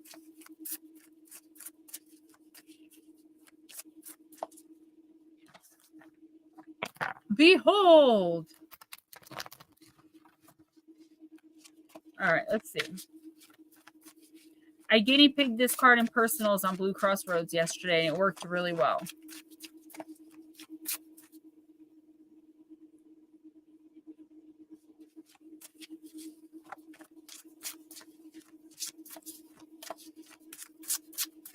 All right. Oh my God, Ryan, I would love that. I'm on it. I bet you I can find some.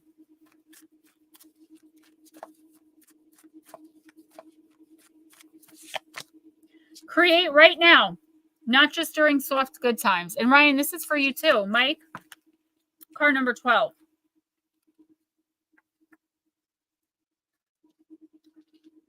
Being too comfortable is a recipe for terrible art. If you keep waiting for things to get better, you may find that time never comes. Your job is not to wait for this world to get more magical. It's to make it more magical. All right. So yeah, definitely a great card. Mike, I feel like if someone is, never mind, I was going to make a bad joke. If you feel like you really want to do something, right? And you may not know what I'm talking about, but I feel like in the next couple of weeks, if you're not already, you're going to be moved to like try and do something, create something. I feel like this is an idea. Maybe it's a hobby, something you've been wanting to start on the side. I don't see it as like a big change of jobs. I don't see it as a gigantic thing, but this little hobby, this little thing, it's just something that's creating a spark in you. And the universe is saying, you can't be like, oh, I'm just using examples. I'll get a better paying job when, such and such happens, or I'll, put myself out there to meet my soulmate once such and such. Like, you can't do that. If you're waiting for the right time for something, the right time is always right now. It will never, you'll never be there, because then once such and such happens, it's like, oh crap, now I got to wait. And you'll constantly be waiting for the next thing. And in the meantime, you're not creating anything. You're not doing anything. You're not achieving or reaching anything. You're stagnant. This is the universe saying, if there's something you want to do that's kind of like this, I'm seeing it as a spark in your heart right here in your inner, that's just like, it lights you up. It's something you really enjoy doing, but you've stopped for some reason, or you're not doing it as much. You may not feel like it's affecting you, but spiritually it is kind of bringing you down. The universe wants you to start doing whatever this is again, to stop waiting for the right time to do things, because the right time is always right now. If there's something you want, if there's something you need, put yourself out there and go get it. The next week or two is going to be the perfect time, because you're going to see opportunity after opportunity to do, gain, receive, achieve, create, whatever this is. Who's next?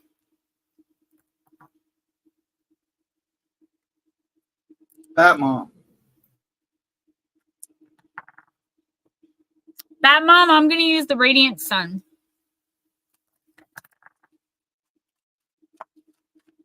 I cannot believe it's almost August already, by the way.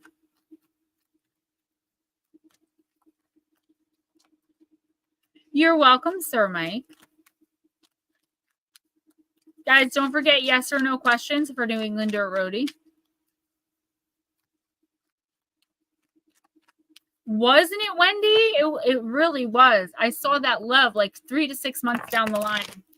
As long as you continue to stay focused, Ryan. And it's not anyone you already have been in a romantic relationship with. It could be like a growing friendship, a budding friendship, someone you never thought that you would ever be with for whatever reason, or it could be someone new coming in.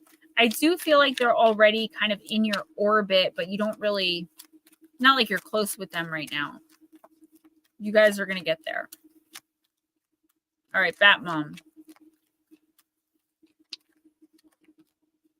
You got the moon in Scorpio. That might be Virgo. They look the same. They're both M's. But it is the card of power. Oh, it's Scorpio. Okay. Bat Mom. Moon Scorpio people have very strong feelings and form lasting emotional attachments.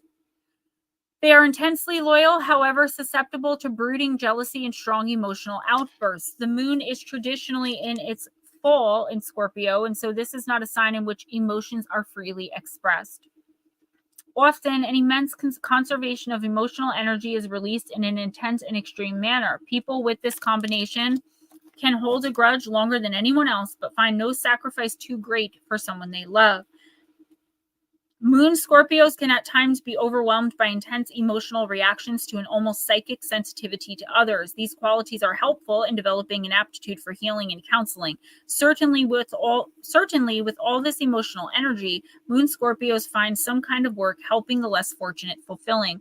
Family matters are rarely smooth for people with this aspect, often involving seemingly causeless separations. Moon Scorpios are potentially very sensual, and when overindulged, this card can lead to problems. With the extreme emotional power that this combination engenders, the old adage that Scorpios make the most powerful friends and most destructive enemies becomes a true reality. When this card is drawn, it usually involves emotional fireworks, passion or hate, enthusiasm or indifference. There is rarely any middle ground. Often, this card indicates an inheritance that could radically, change your life. I'm a professional. Powerful emotional situations, a secret suddenly revealed, psychological problems, an inheritance, love turning to hate, or vice versa. So, okay, there's a lot here. First of all, there's money coming in. Maybe not in the next 2 weeks, but I'd say in the next 6 months. And it is, I'm not going to say it's like millions, but it's an amount that's going to definitely change your life for the better. Also, I do see a love-hate relationship here, but I feel like the hate is justified. This is not a good person. Batmom, you're another one. I know you probably think this is nuts, but I do see, I don't know, like, are you with your husband? Are you single? Because I see love coming in, and with the secret of the Scorpio moon, it definitely is the owner of secrets. The only stronger secret moon cards are Cancer and Pisces. But this is like a love affair. This is like this fantastical, magical, physical attraction. I think this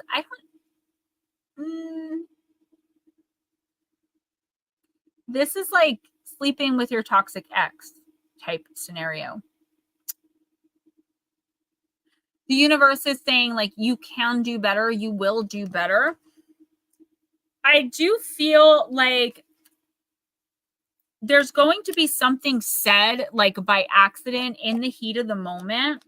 This is Scorpio moon, Miss Valerie. In the heat of the moment, that's like a shock. It's something that you didn't know, you didn't see coming. If you're single, do not go back to your ex for any reason, including physical pleasure. There is a new person, immediate, immense physical attraction coming in. Here's the thing. Make sure you get to know this person first. And I know it's like, obviously, right? Obviously, like, no, like, this is such fireworks and connection and attraction that y'all may not get to know each other first, if you know what I'm saying. Don't jump into anything romantic. I do feel like the person coming in is not, like, they're not for you. It's better if you just don't deal with them at all unless you absolutely have to, and then move on. But if you do end up getting entangled, I mean, it's going to be fiery. Definitely some money. I've seen money like crazy. And, you know, it's not love, it's lust, but it's like, it's good for you. It's powerful for you. It's empowering you. And it's putting you back out there to, like, seek what you deserve in life. And you may be like, I don't want Batmom. That's my problem with this one, is like, that's not the problem, which is like, should be the problem. Anyway, it's like this, I don't know, I'm seeing this amazing attraction that's just like really making you feel good about yourself. Make sure you don't jump into anything serious though. I feel like this is just not like a one night stand, but it's just like, I'm also seeing that this person could be married or in some kind of romantic entanglement. So like, now you're in a third party situation, but you've already done something. So you can't, just be careful with who, like, you meet, who you're dating, and particularly in the next few months, who you're physically attracted to. Just to make sure. It's not saying that everyone that comes in is going to be this way, but I feel like this one person, look at me, I'm giddy, right? I'm just like, oh my God, like, yeah, this is amazing. But there will be disappointment in the end because it's not going to last. But what it does for you spiritually is going to be the point. Who's next? Nut slap.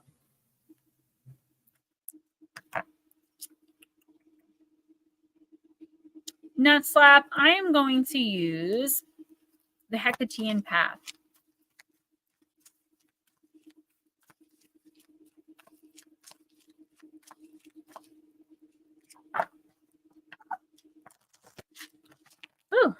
calm down from that fire that mom's reading just created in me.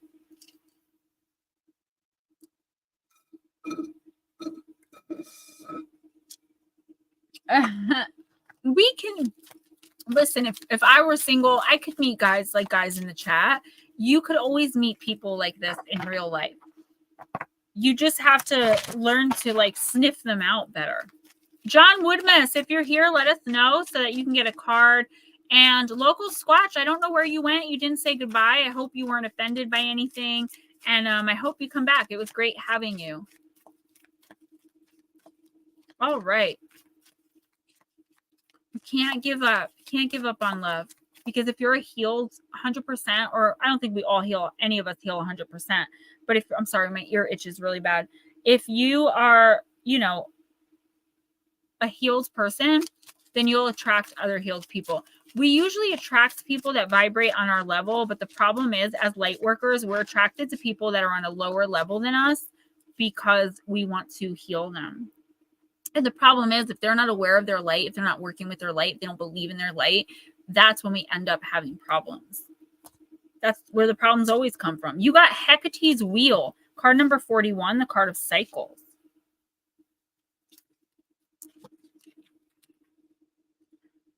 Nutslap. The wheel of Hecate evokes motion and serpentine energy. Our paths are not linear, they are repetitive, and we sometimes lose our direction, causing us to retrace already familiar ground. The serpentine energy of the wheel can usher in transformation, allowing you to shed the old like a snake sheds its skin. What habits do you need to break, Sir Nutslap? And what messages do you need to take heed of? What lessons do you need to learn from? Hey, Miss Vera Ray. I'm so glad you're still here. Oh, I said you were my wife and I was promised to you, so I guess that makes sense.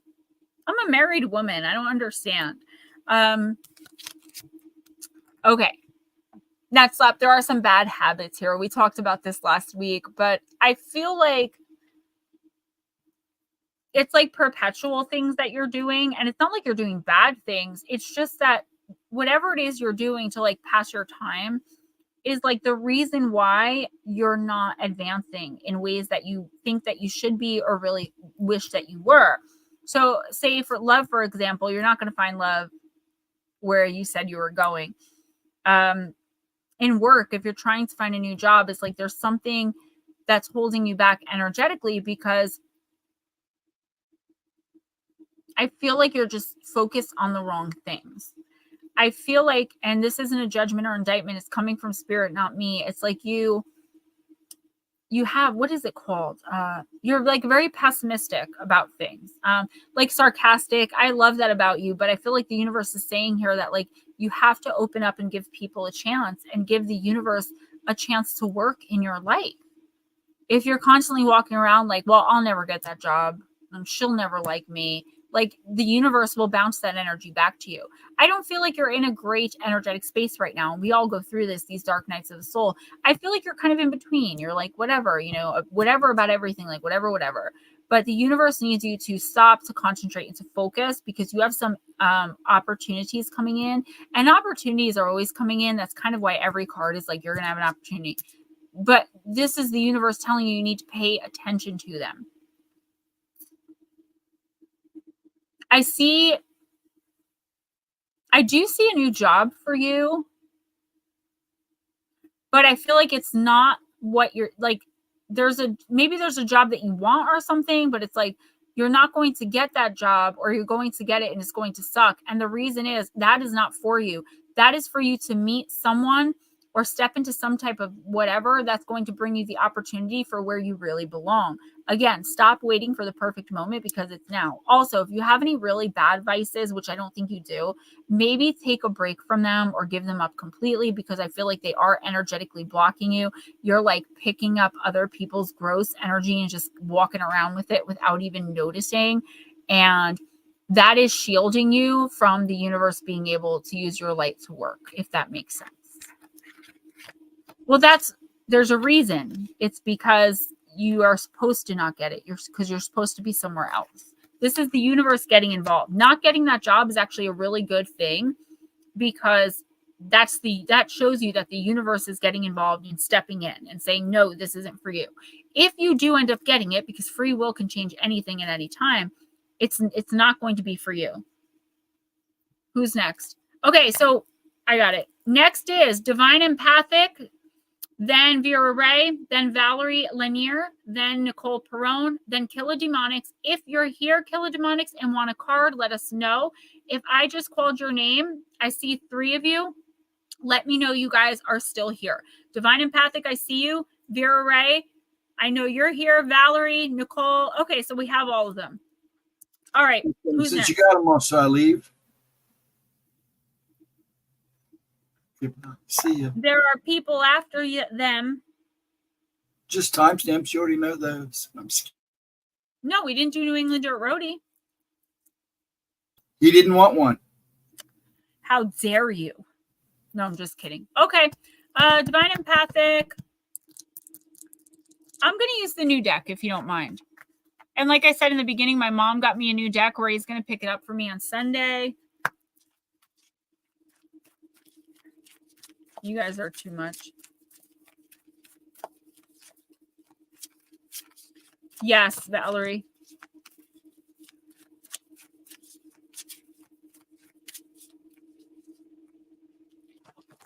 Whoa.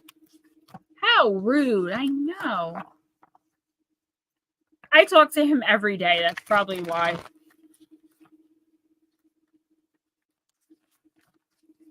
These are harder to shuffle because they're a different size than most of my Oracle cards.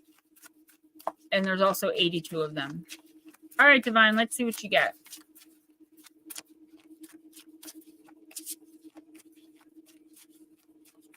I try to shuffle loosely so the card can pop out, but it doesn't always. Oh, okay.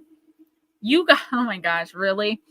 Okay, so you got Summon the Otherworldly, card number 10.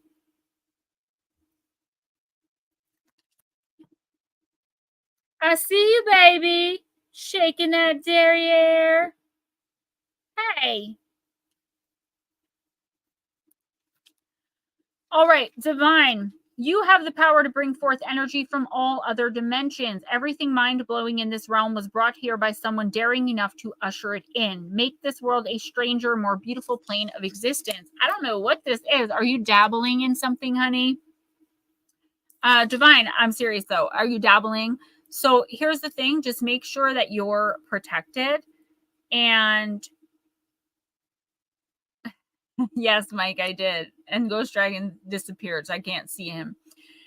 Make sure you're protecting yourself. I feel like this card is kind of like a pat on the back for any work that you're doing or that you have done, for having the courage to step outside of normal quote unquote humanity and accepting the otherworldly into your life, while also understanding that you can't just accept all of the otherworldly.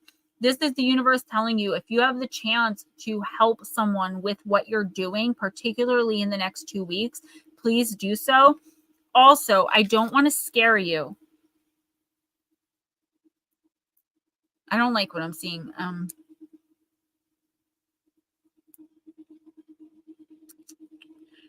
Divine, make sure in the next 2 weeks, if you're using tarot cards, that's fine. If you're using anything else, divining pendulums, divining rods, Ouija, don't do it in the next 2 weeks. And also, I would sage my house or apartment or whatever if I were you. I do see that someone that you recently had inside your home or like in your car, like in your personal space, had some really ick energy, just like, I don't want to say demonic, but like close to it, like dangerous. So I don't know if it followed you in and like attached. So just sage yourself, your daughter, and your personal space. Continue doing what you're doing. I feel like the universe is also saying like you're helping people. Keep doing that. Don't let anyone discourage you. Don't let anything discourage you. And make sure you continue to make time for your otherworldly practices, your tarot, or whatever it is you're working on. I keep hearing High Priestess. I don't know why I'm hearing that. Who's next? Valerie. Valerie, I'm going to use Black Moon Lilith. Yeah, there is. Somebody brought something into your energy, Divine.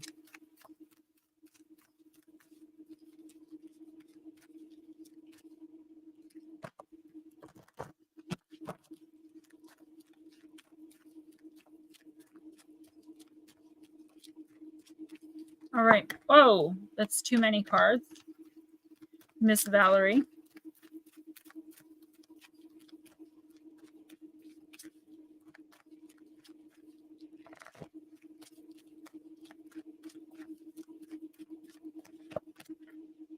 The Phoenix, Death and Rebirth. Card number 17.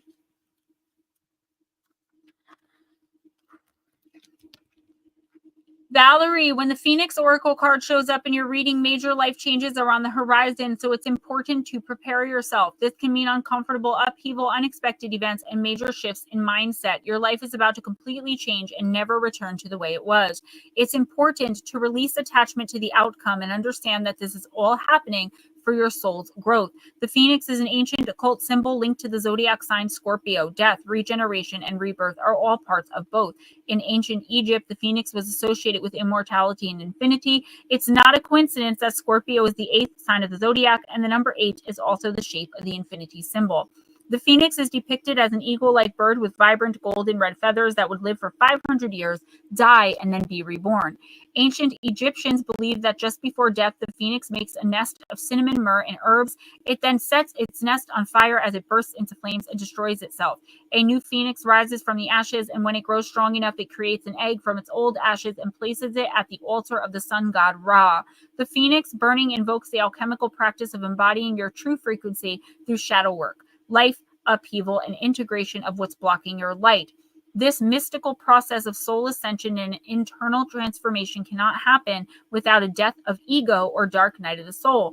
It teaches us that we can go through dramatic shifts in our lives and return renewed.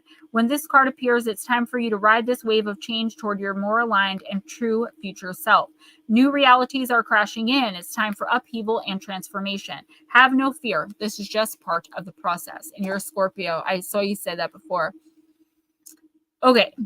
So I do feel like you're in a dark night of the soul.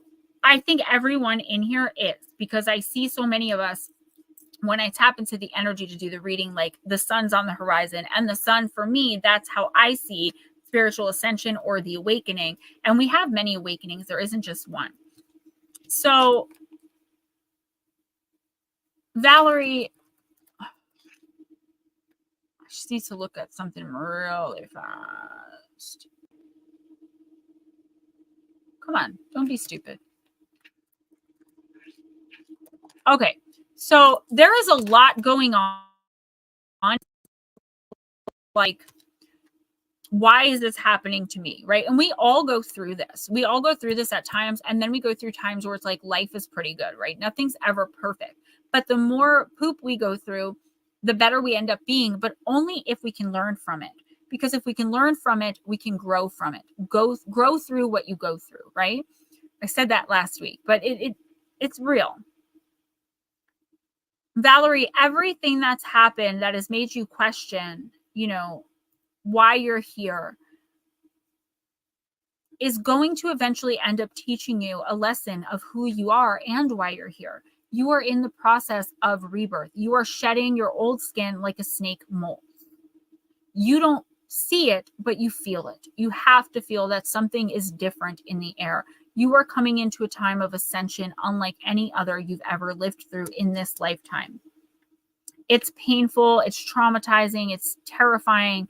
But the thing is, as long as you learn the lesson, so say a long-term relationship is being destroyed. That's not happening, or might be, but I'm just using it as an example.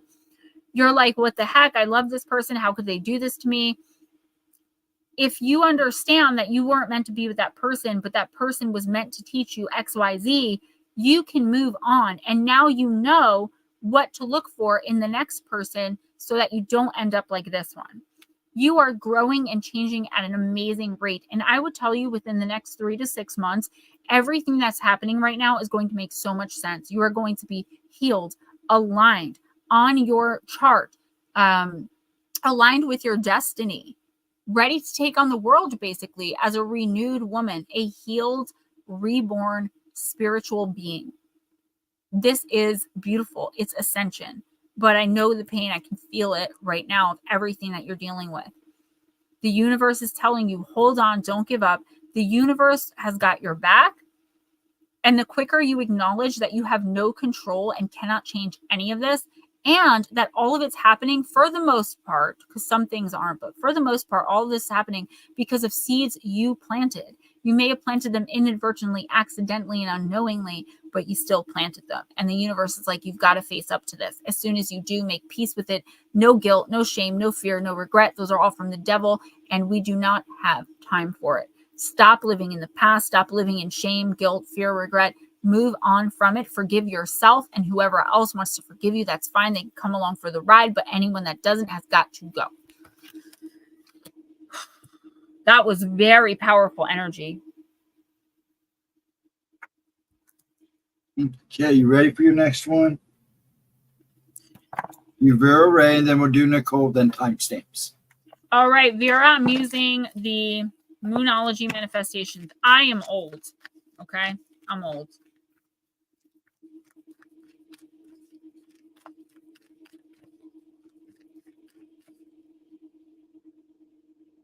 I feel old a lot of the time.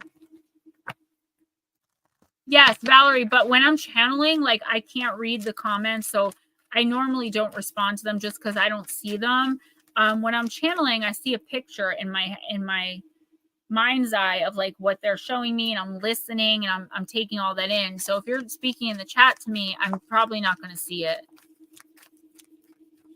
Oh, wow, Divine. Divine says, I have some off-the-wall premonition warnings lately, so this does make sense. And I've been opening myself up and doing personal Zoom readings on actually starting to get my medium side back. That's great. Make sure you're using protection. And funny, but you know what I mean. Valerie, if you have something that you want to ask me or say to me, please just put it again. I know that's a pain in the butt, but while I'm shuffling or like between readings, I'll read it and respond. Yeah, divine empathic for sure. You pick something up from someone else. Yeah, it's just, we are always in a spiritual war, Valerie. It's going on around us every second of every day. So when you're receiving information about your growth and you know, parts, I knew it was coming, particularly like to heal and to ascend, like the enemy, the demons, whatever you want to call them, they don't want that. So they do try to shut you down. Nothing a good iron.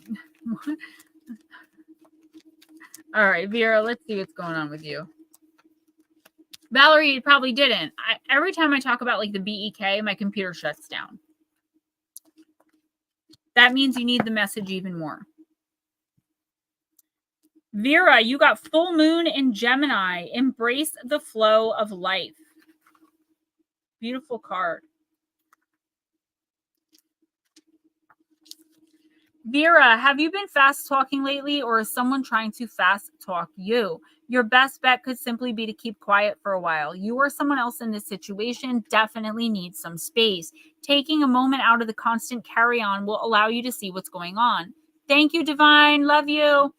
There's a tug of war between worrying about all of the details and how to solve your issue and taking a moment to get some more perspective. Let life flow. Gratitude will help. It's a good time to change your mind about someone or something. Divine, I'm going to be doing medium readings live on TikTok once I get the 1,000 followers. Manifesting balance. Vera, strike a balance between talking rings around people and seeing what they have to teach and say to you. Manifesting mindset. It's important to accept where you are so you can move to where you want to be. Your manifestation affirmation, I share kind, loving words with the people in my life. So there's definitely something, Vera, kind of toxic here, but I don't feel like it's like a make or break type thing. This is like arguing with a sister or something, or a best friend. The other person is just not seeing your point of view. And like, that's a problem because it's causing this conflict. Whatever this is, if someone is getting in your face or constantly gossiping about you, or there's some kind of back and forth here. And if you don't know what this is, be prepared because it's coming in. Somebody's pissed and it's not you. You're going to get pissed when they get pissed and start being pissy. Okay. The universe is saying, listen to what they have to say. Definitely enforce your boundaries. And if you have to, walk away. Show them that you are not going to accept that kind of behavior. Once you do that, that is like working with your shadow. You are going to start vibrating a little higher. You're going to walk into the space of self-respect. When this person comes to you and wants to talk about what this is, like have an actual conversation, then you can open up to them. As long as they're screaming and hollering and yelling, I feel like the universe is testing you to see if you can enforce boundaries. Because as light workers, we can set boundaries all day long. It's the enforcing of the boundary that's the problem for us, all of us. I'm guilty of it too. Vera, it's very important that you set and enforce this boundary with this person. Don't let them bully you. Don't let them use word salad to confuse you. I feel as though this situation is important because it's going to learn you something. It'll learn you. It's going to teach you something in the long run. Whether you stay friends or friendly with this person afterwards or not is kind of irrelevant to what you learn about setting this boundary and teaching people that you are not going to accept anything less than respect. You want reciprocity. The energy you put out, you want it given back to you. And if people can't do that, you are not going to stand by and tolerate it. That is the lesson here. So can you get behind that? Also, instead of worrying, like for an example, like, oh my gosh, like how am I gonna pay my bills this month? I'm so short. That be like, I can't wait for a new money opportunity to come in. You have to change the narrative in your head, because the more you worry about something, the more the universe puts the negative on it. Start focusing more on the positive. And if you feel like you have nothing positive to focus on, start manifesting something positive. Me, I focus on my beach house. My spiritual retreat is going to be beautiful and amazing. And I'm going to be running on the beach with my little guy. And some of y'all will be there. And we're going to have people coming in and they're being spiritually healed. I manifest that for me every day. And that's a positive that I focus on. My little guy is so amazing. You know, he's still a little guy. That's a positive in my life. He still wants to marry his mom, you know? Who's next? Nicole. Dark Goddess.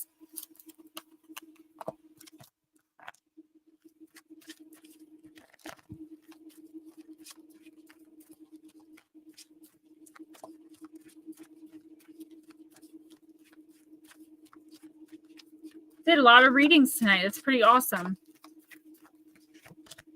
Lilith. Equality.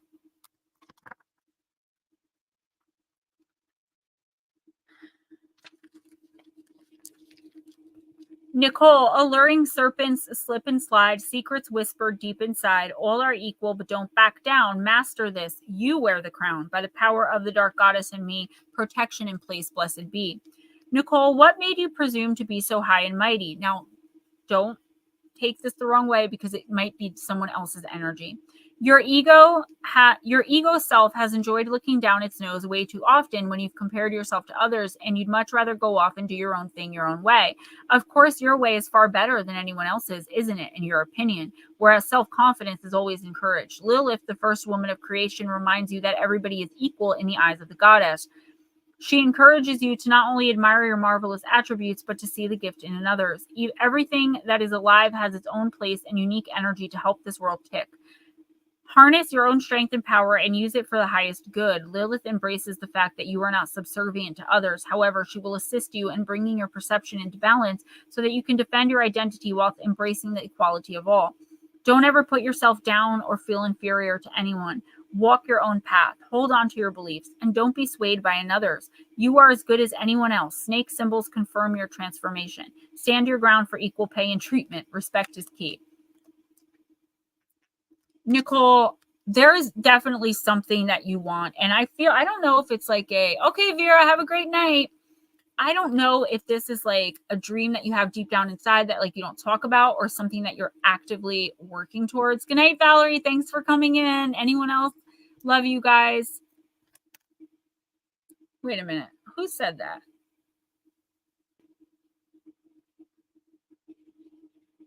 Oh, Valerie, it's okay. You're so sweet. You can get my number from your sister and text me. So Nutslap, if you're leaving, good night. I'm sorry, Nicole. Yeah, there's something here that you're either working towards or that is like brewing in your head of something you want to do, to achieve, to accomplish. But who is this? There's somebody who's just like so negative. Like you know, do you like my new wig? No, you look mentally ill. Or do you like my new shirt? Oh, it's too tight. You wear too much. There's always someone in the background here, Nicole, and I don't know who that is. It might be someone who's coming in. I just feel like the reason that you're not achieving everything you could and should be kind of isn't your fault. There's someone here that is like constantly comparing you to someone else or constantly telling you how you can be better, but they don't show you. They're not telling you how you can be better. Like, I'm trying to help you guys better yourselves spiritually and be your friend, like, because I am just like you. I'm a weak human who makes so many mistakes. This person thinks that like they're better. This person looks down on everybody. And for some reason, you're in their sights. There's something here that, or there's someone here that's just, they're really toxic.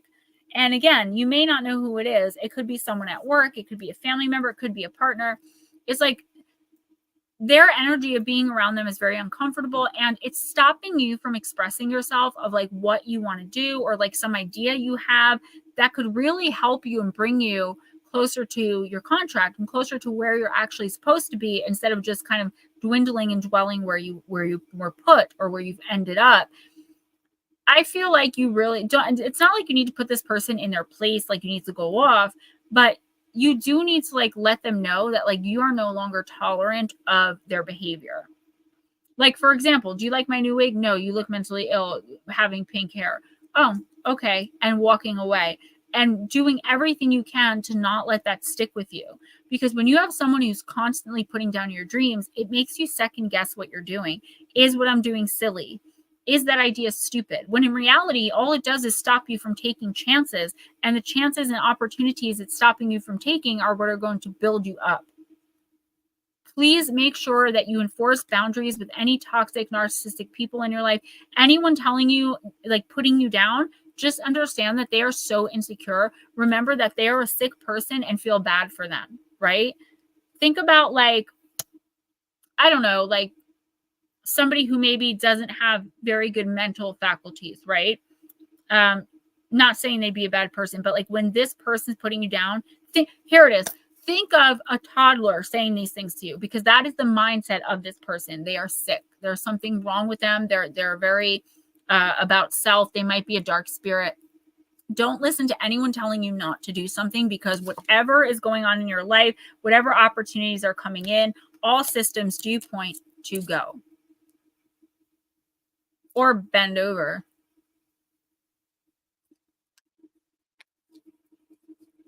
Yeah, I don't know. It could be someone coming in, Nicole, because it's like you're excited about something and then they put it down and now you're second guessing it. And the universe is saying whatever this idea is or whatever this thing is you want to do or are doing, or like, it's so necessary for you in your life, for your growth and ascension, that you cannot let anyone stop it from happening, because they're going to put you in your head. They're going to put you in your ego, like, oh man, you know, this is stupid. And then you put it aside and you end up not doing it. And then it affects so many people who would have been positively affected by whatever this is. I hope that makes sense. Who's next? You are done. You want to do Lotus and any other timestamps? Do I have any other timestamps? Just Lotus that I know of. You gonna do KC or no? Oh yeah, KC. It's so satisfying to scratch a mosquito bite. Okay, Lotus, I'm using the Fairy Tale Oracle. Don't leave me, girl. I actually will probably have about a half hour. I can get yoga done and have a triple fudge brownie sundae. Ow. Nicole, just keep an eye out. You don't need that negative poop around you. Don't go off, though. Don't let them take you outside of yourself where you're like yelling and screaming and acting crazy.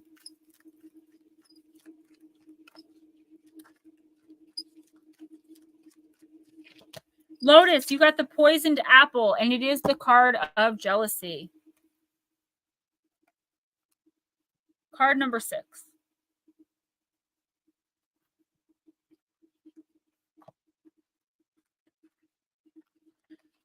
Lotus, are you afraid of being poisoned? Said the old woman. Look, I'm cutting the apple in two. You shall eat the red cheek, and I'll eat the white. But the apple had been made so cleverly that only the red cheek was poisoned. When someone intends to hurt us, they rarely take a route that is conspicuous and easy to see. They tend to plan and to plot, and then to find a way that will reach us, that will get to us, so they use camouflage. So it is with the poisoned apple in the story of Snow White. The apple, a symbol of wisdom. I'm sorry, Nicole, I'm getting in my head that it's something I'm sorry, Lotus, it's something that you've retained. So this could have happened in the past, and now you're about to start something up or pick something up again. And because of what you've retained, the negativity towards it, you're telling yourself these negative things. Okay, Lotus, sorry. So it is with the poisoned apple in the story of Snow White. The apple, a symbol of wisdom and knowledge, a symbol of feminine power and of magic due to its internal 5-pointed star, has been tainted and made to hold poison. So this tale holds an underlying message that something that should nourish us can absolutely destroy us. The old woman, who should be a source of wisdom, becomes a source of false wisdom. False wisdom is when those who are elders are sometimes embittered, and what they pass on can be tainted. So when this card comes to you, question the reason for the bitter words and lessons. What seems to be a gift is actually designed to hurt. Within this tale, there is a moment where cunning and guise, ruse and artifice take advantage of the good-heartedness of the recipient. If you have received this card, you must know that there is one who is not really your friend, but who would have you think they are. They do not want you to be on your guard. They are working at finding the right way to approach you in order to harm you.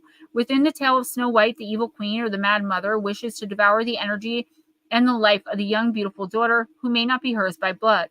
When this card comes to you, ask what gift it is that disguises malintent. Ask what temptation has been offered that is a poison for the soul. Think again and again before you accept the poisoned apple. Remember the wolf in sheep's clothing. Remember the arts that those who hunt can use, and refuse the apple.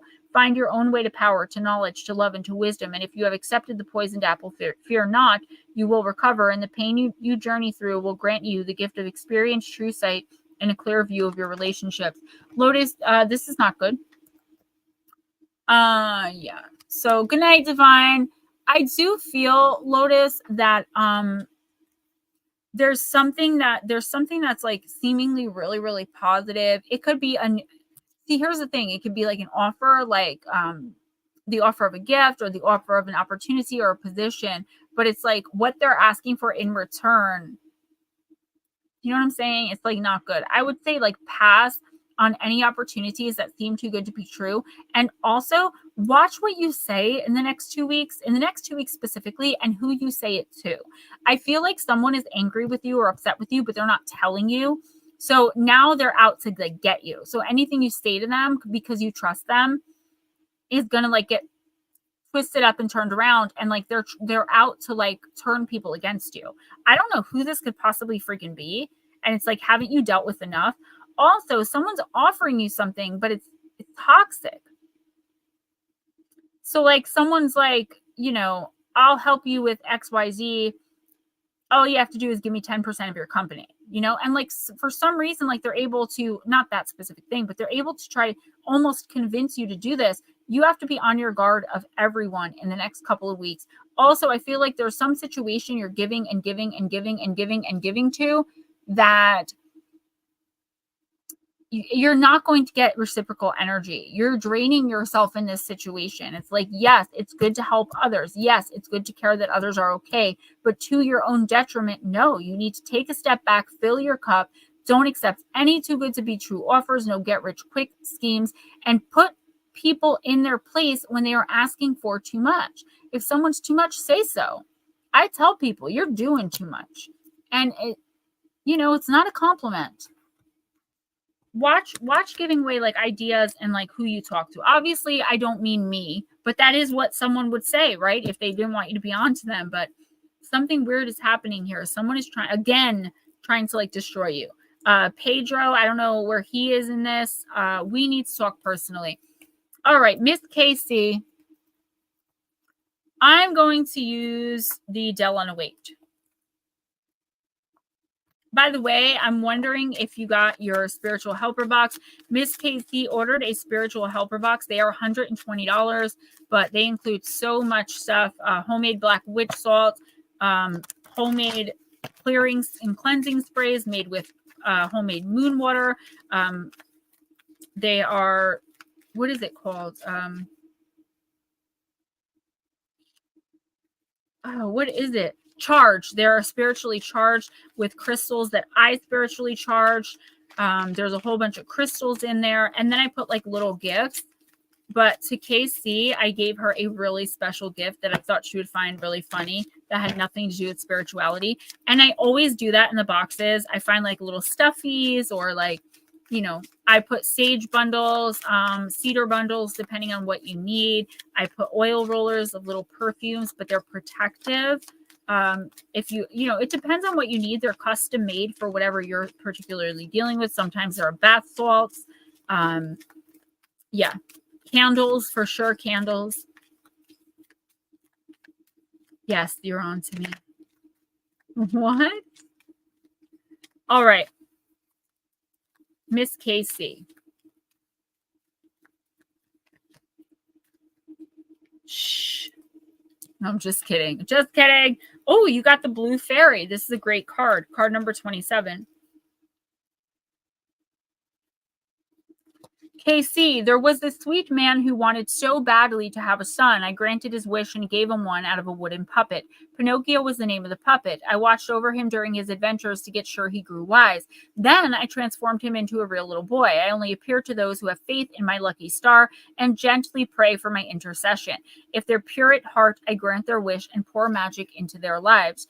Rejoice and feel blessed. Your prayers have been heard. You and your wishes are about to be granted. You have fought very hard to get where you are now, but the thing is, you've never lost hope nor faith. Therefore, you will be rewarded. And Casey, we both know that's true. This card really comes to you as a blessing and a good omen. So just relax, celebrate, and say thank you. Your dream is about to come true very, very soon. So Casey, yeah, this is everything we've been talking about, everything that you've been working towards and trying to accomplish and achieve, both personally, like within your inner circle and outwardly, like what you're putting out into the world, what your energy looks like when you walk out the door every day, being aware of your emotional vibration and how you treat people and why, and all of these things, these amazing things that have been a part of your spiritual ascension, they're all coming to fruition. And something really that you've been working on for a long time, like inner work, is coming to an end because you finally achieved what you needed to achieve. This is a blessing. This could be money. That this is something major that is coming in. And it's not even like an opportunity. It's just something that's being given. And the reason for that is because you never lost hope. You never lost faith. And because you are so kind, you are so giving, you are so aware of who you are now. This is the universe saying, you know, here you go, Casey. Good job. Guys, my book, Gone Mysterious Disappearances, Volume 3, will be out Monday or Tuesday, possibly sooner. I will post in the community tab. I will post on Facebook. I will post on TikTok. Please, let's make it go number one. It's like $8.99 for the paperback. I'm working on the guided journal about opening up to spirit through the use of Oracle, little things that I do. And you'll fill out most of that book. That's going to be available on hardcover, which is actually really, really cool. What else? Also, please donate if you can. PayPal, Cash App. This is how I make a living until I get a writing contract. I love all of you so much. Thank you so much for coming and joining. I got some yoga to do and some double chocolate fudge brownie ice cream sundaes to eat. I'll talk to y'all later.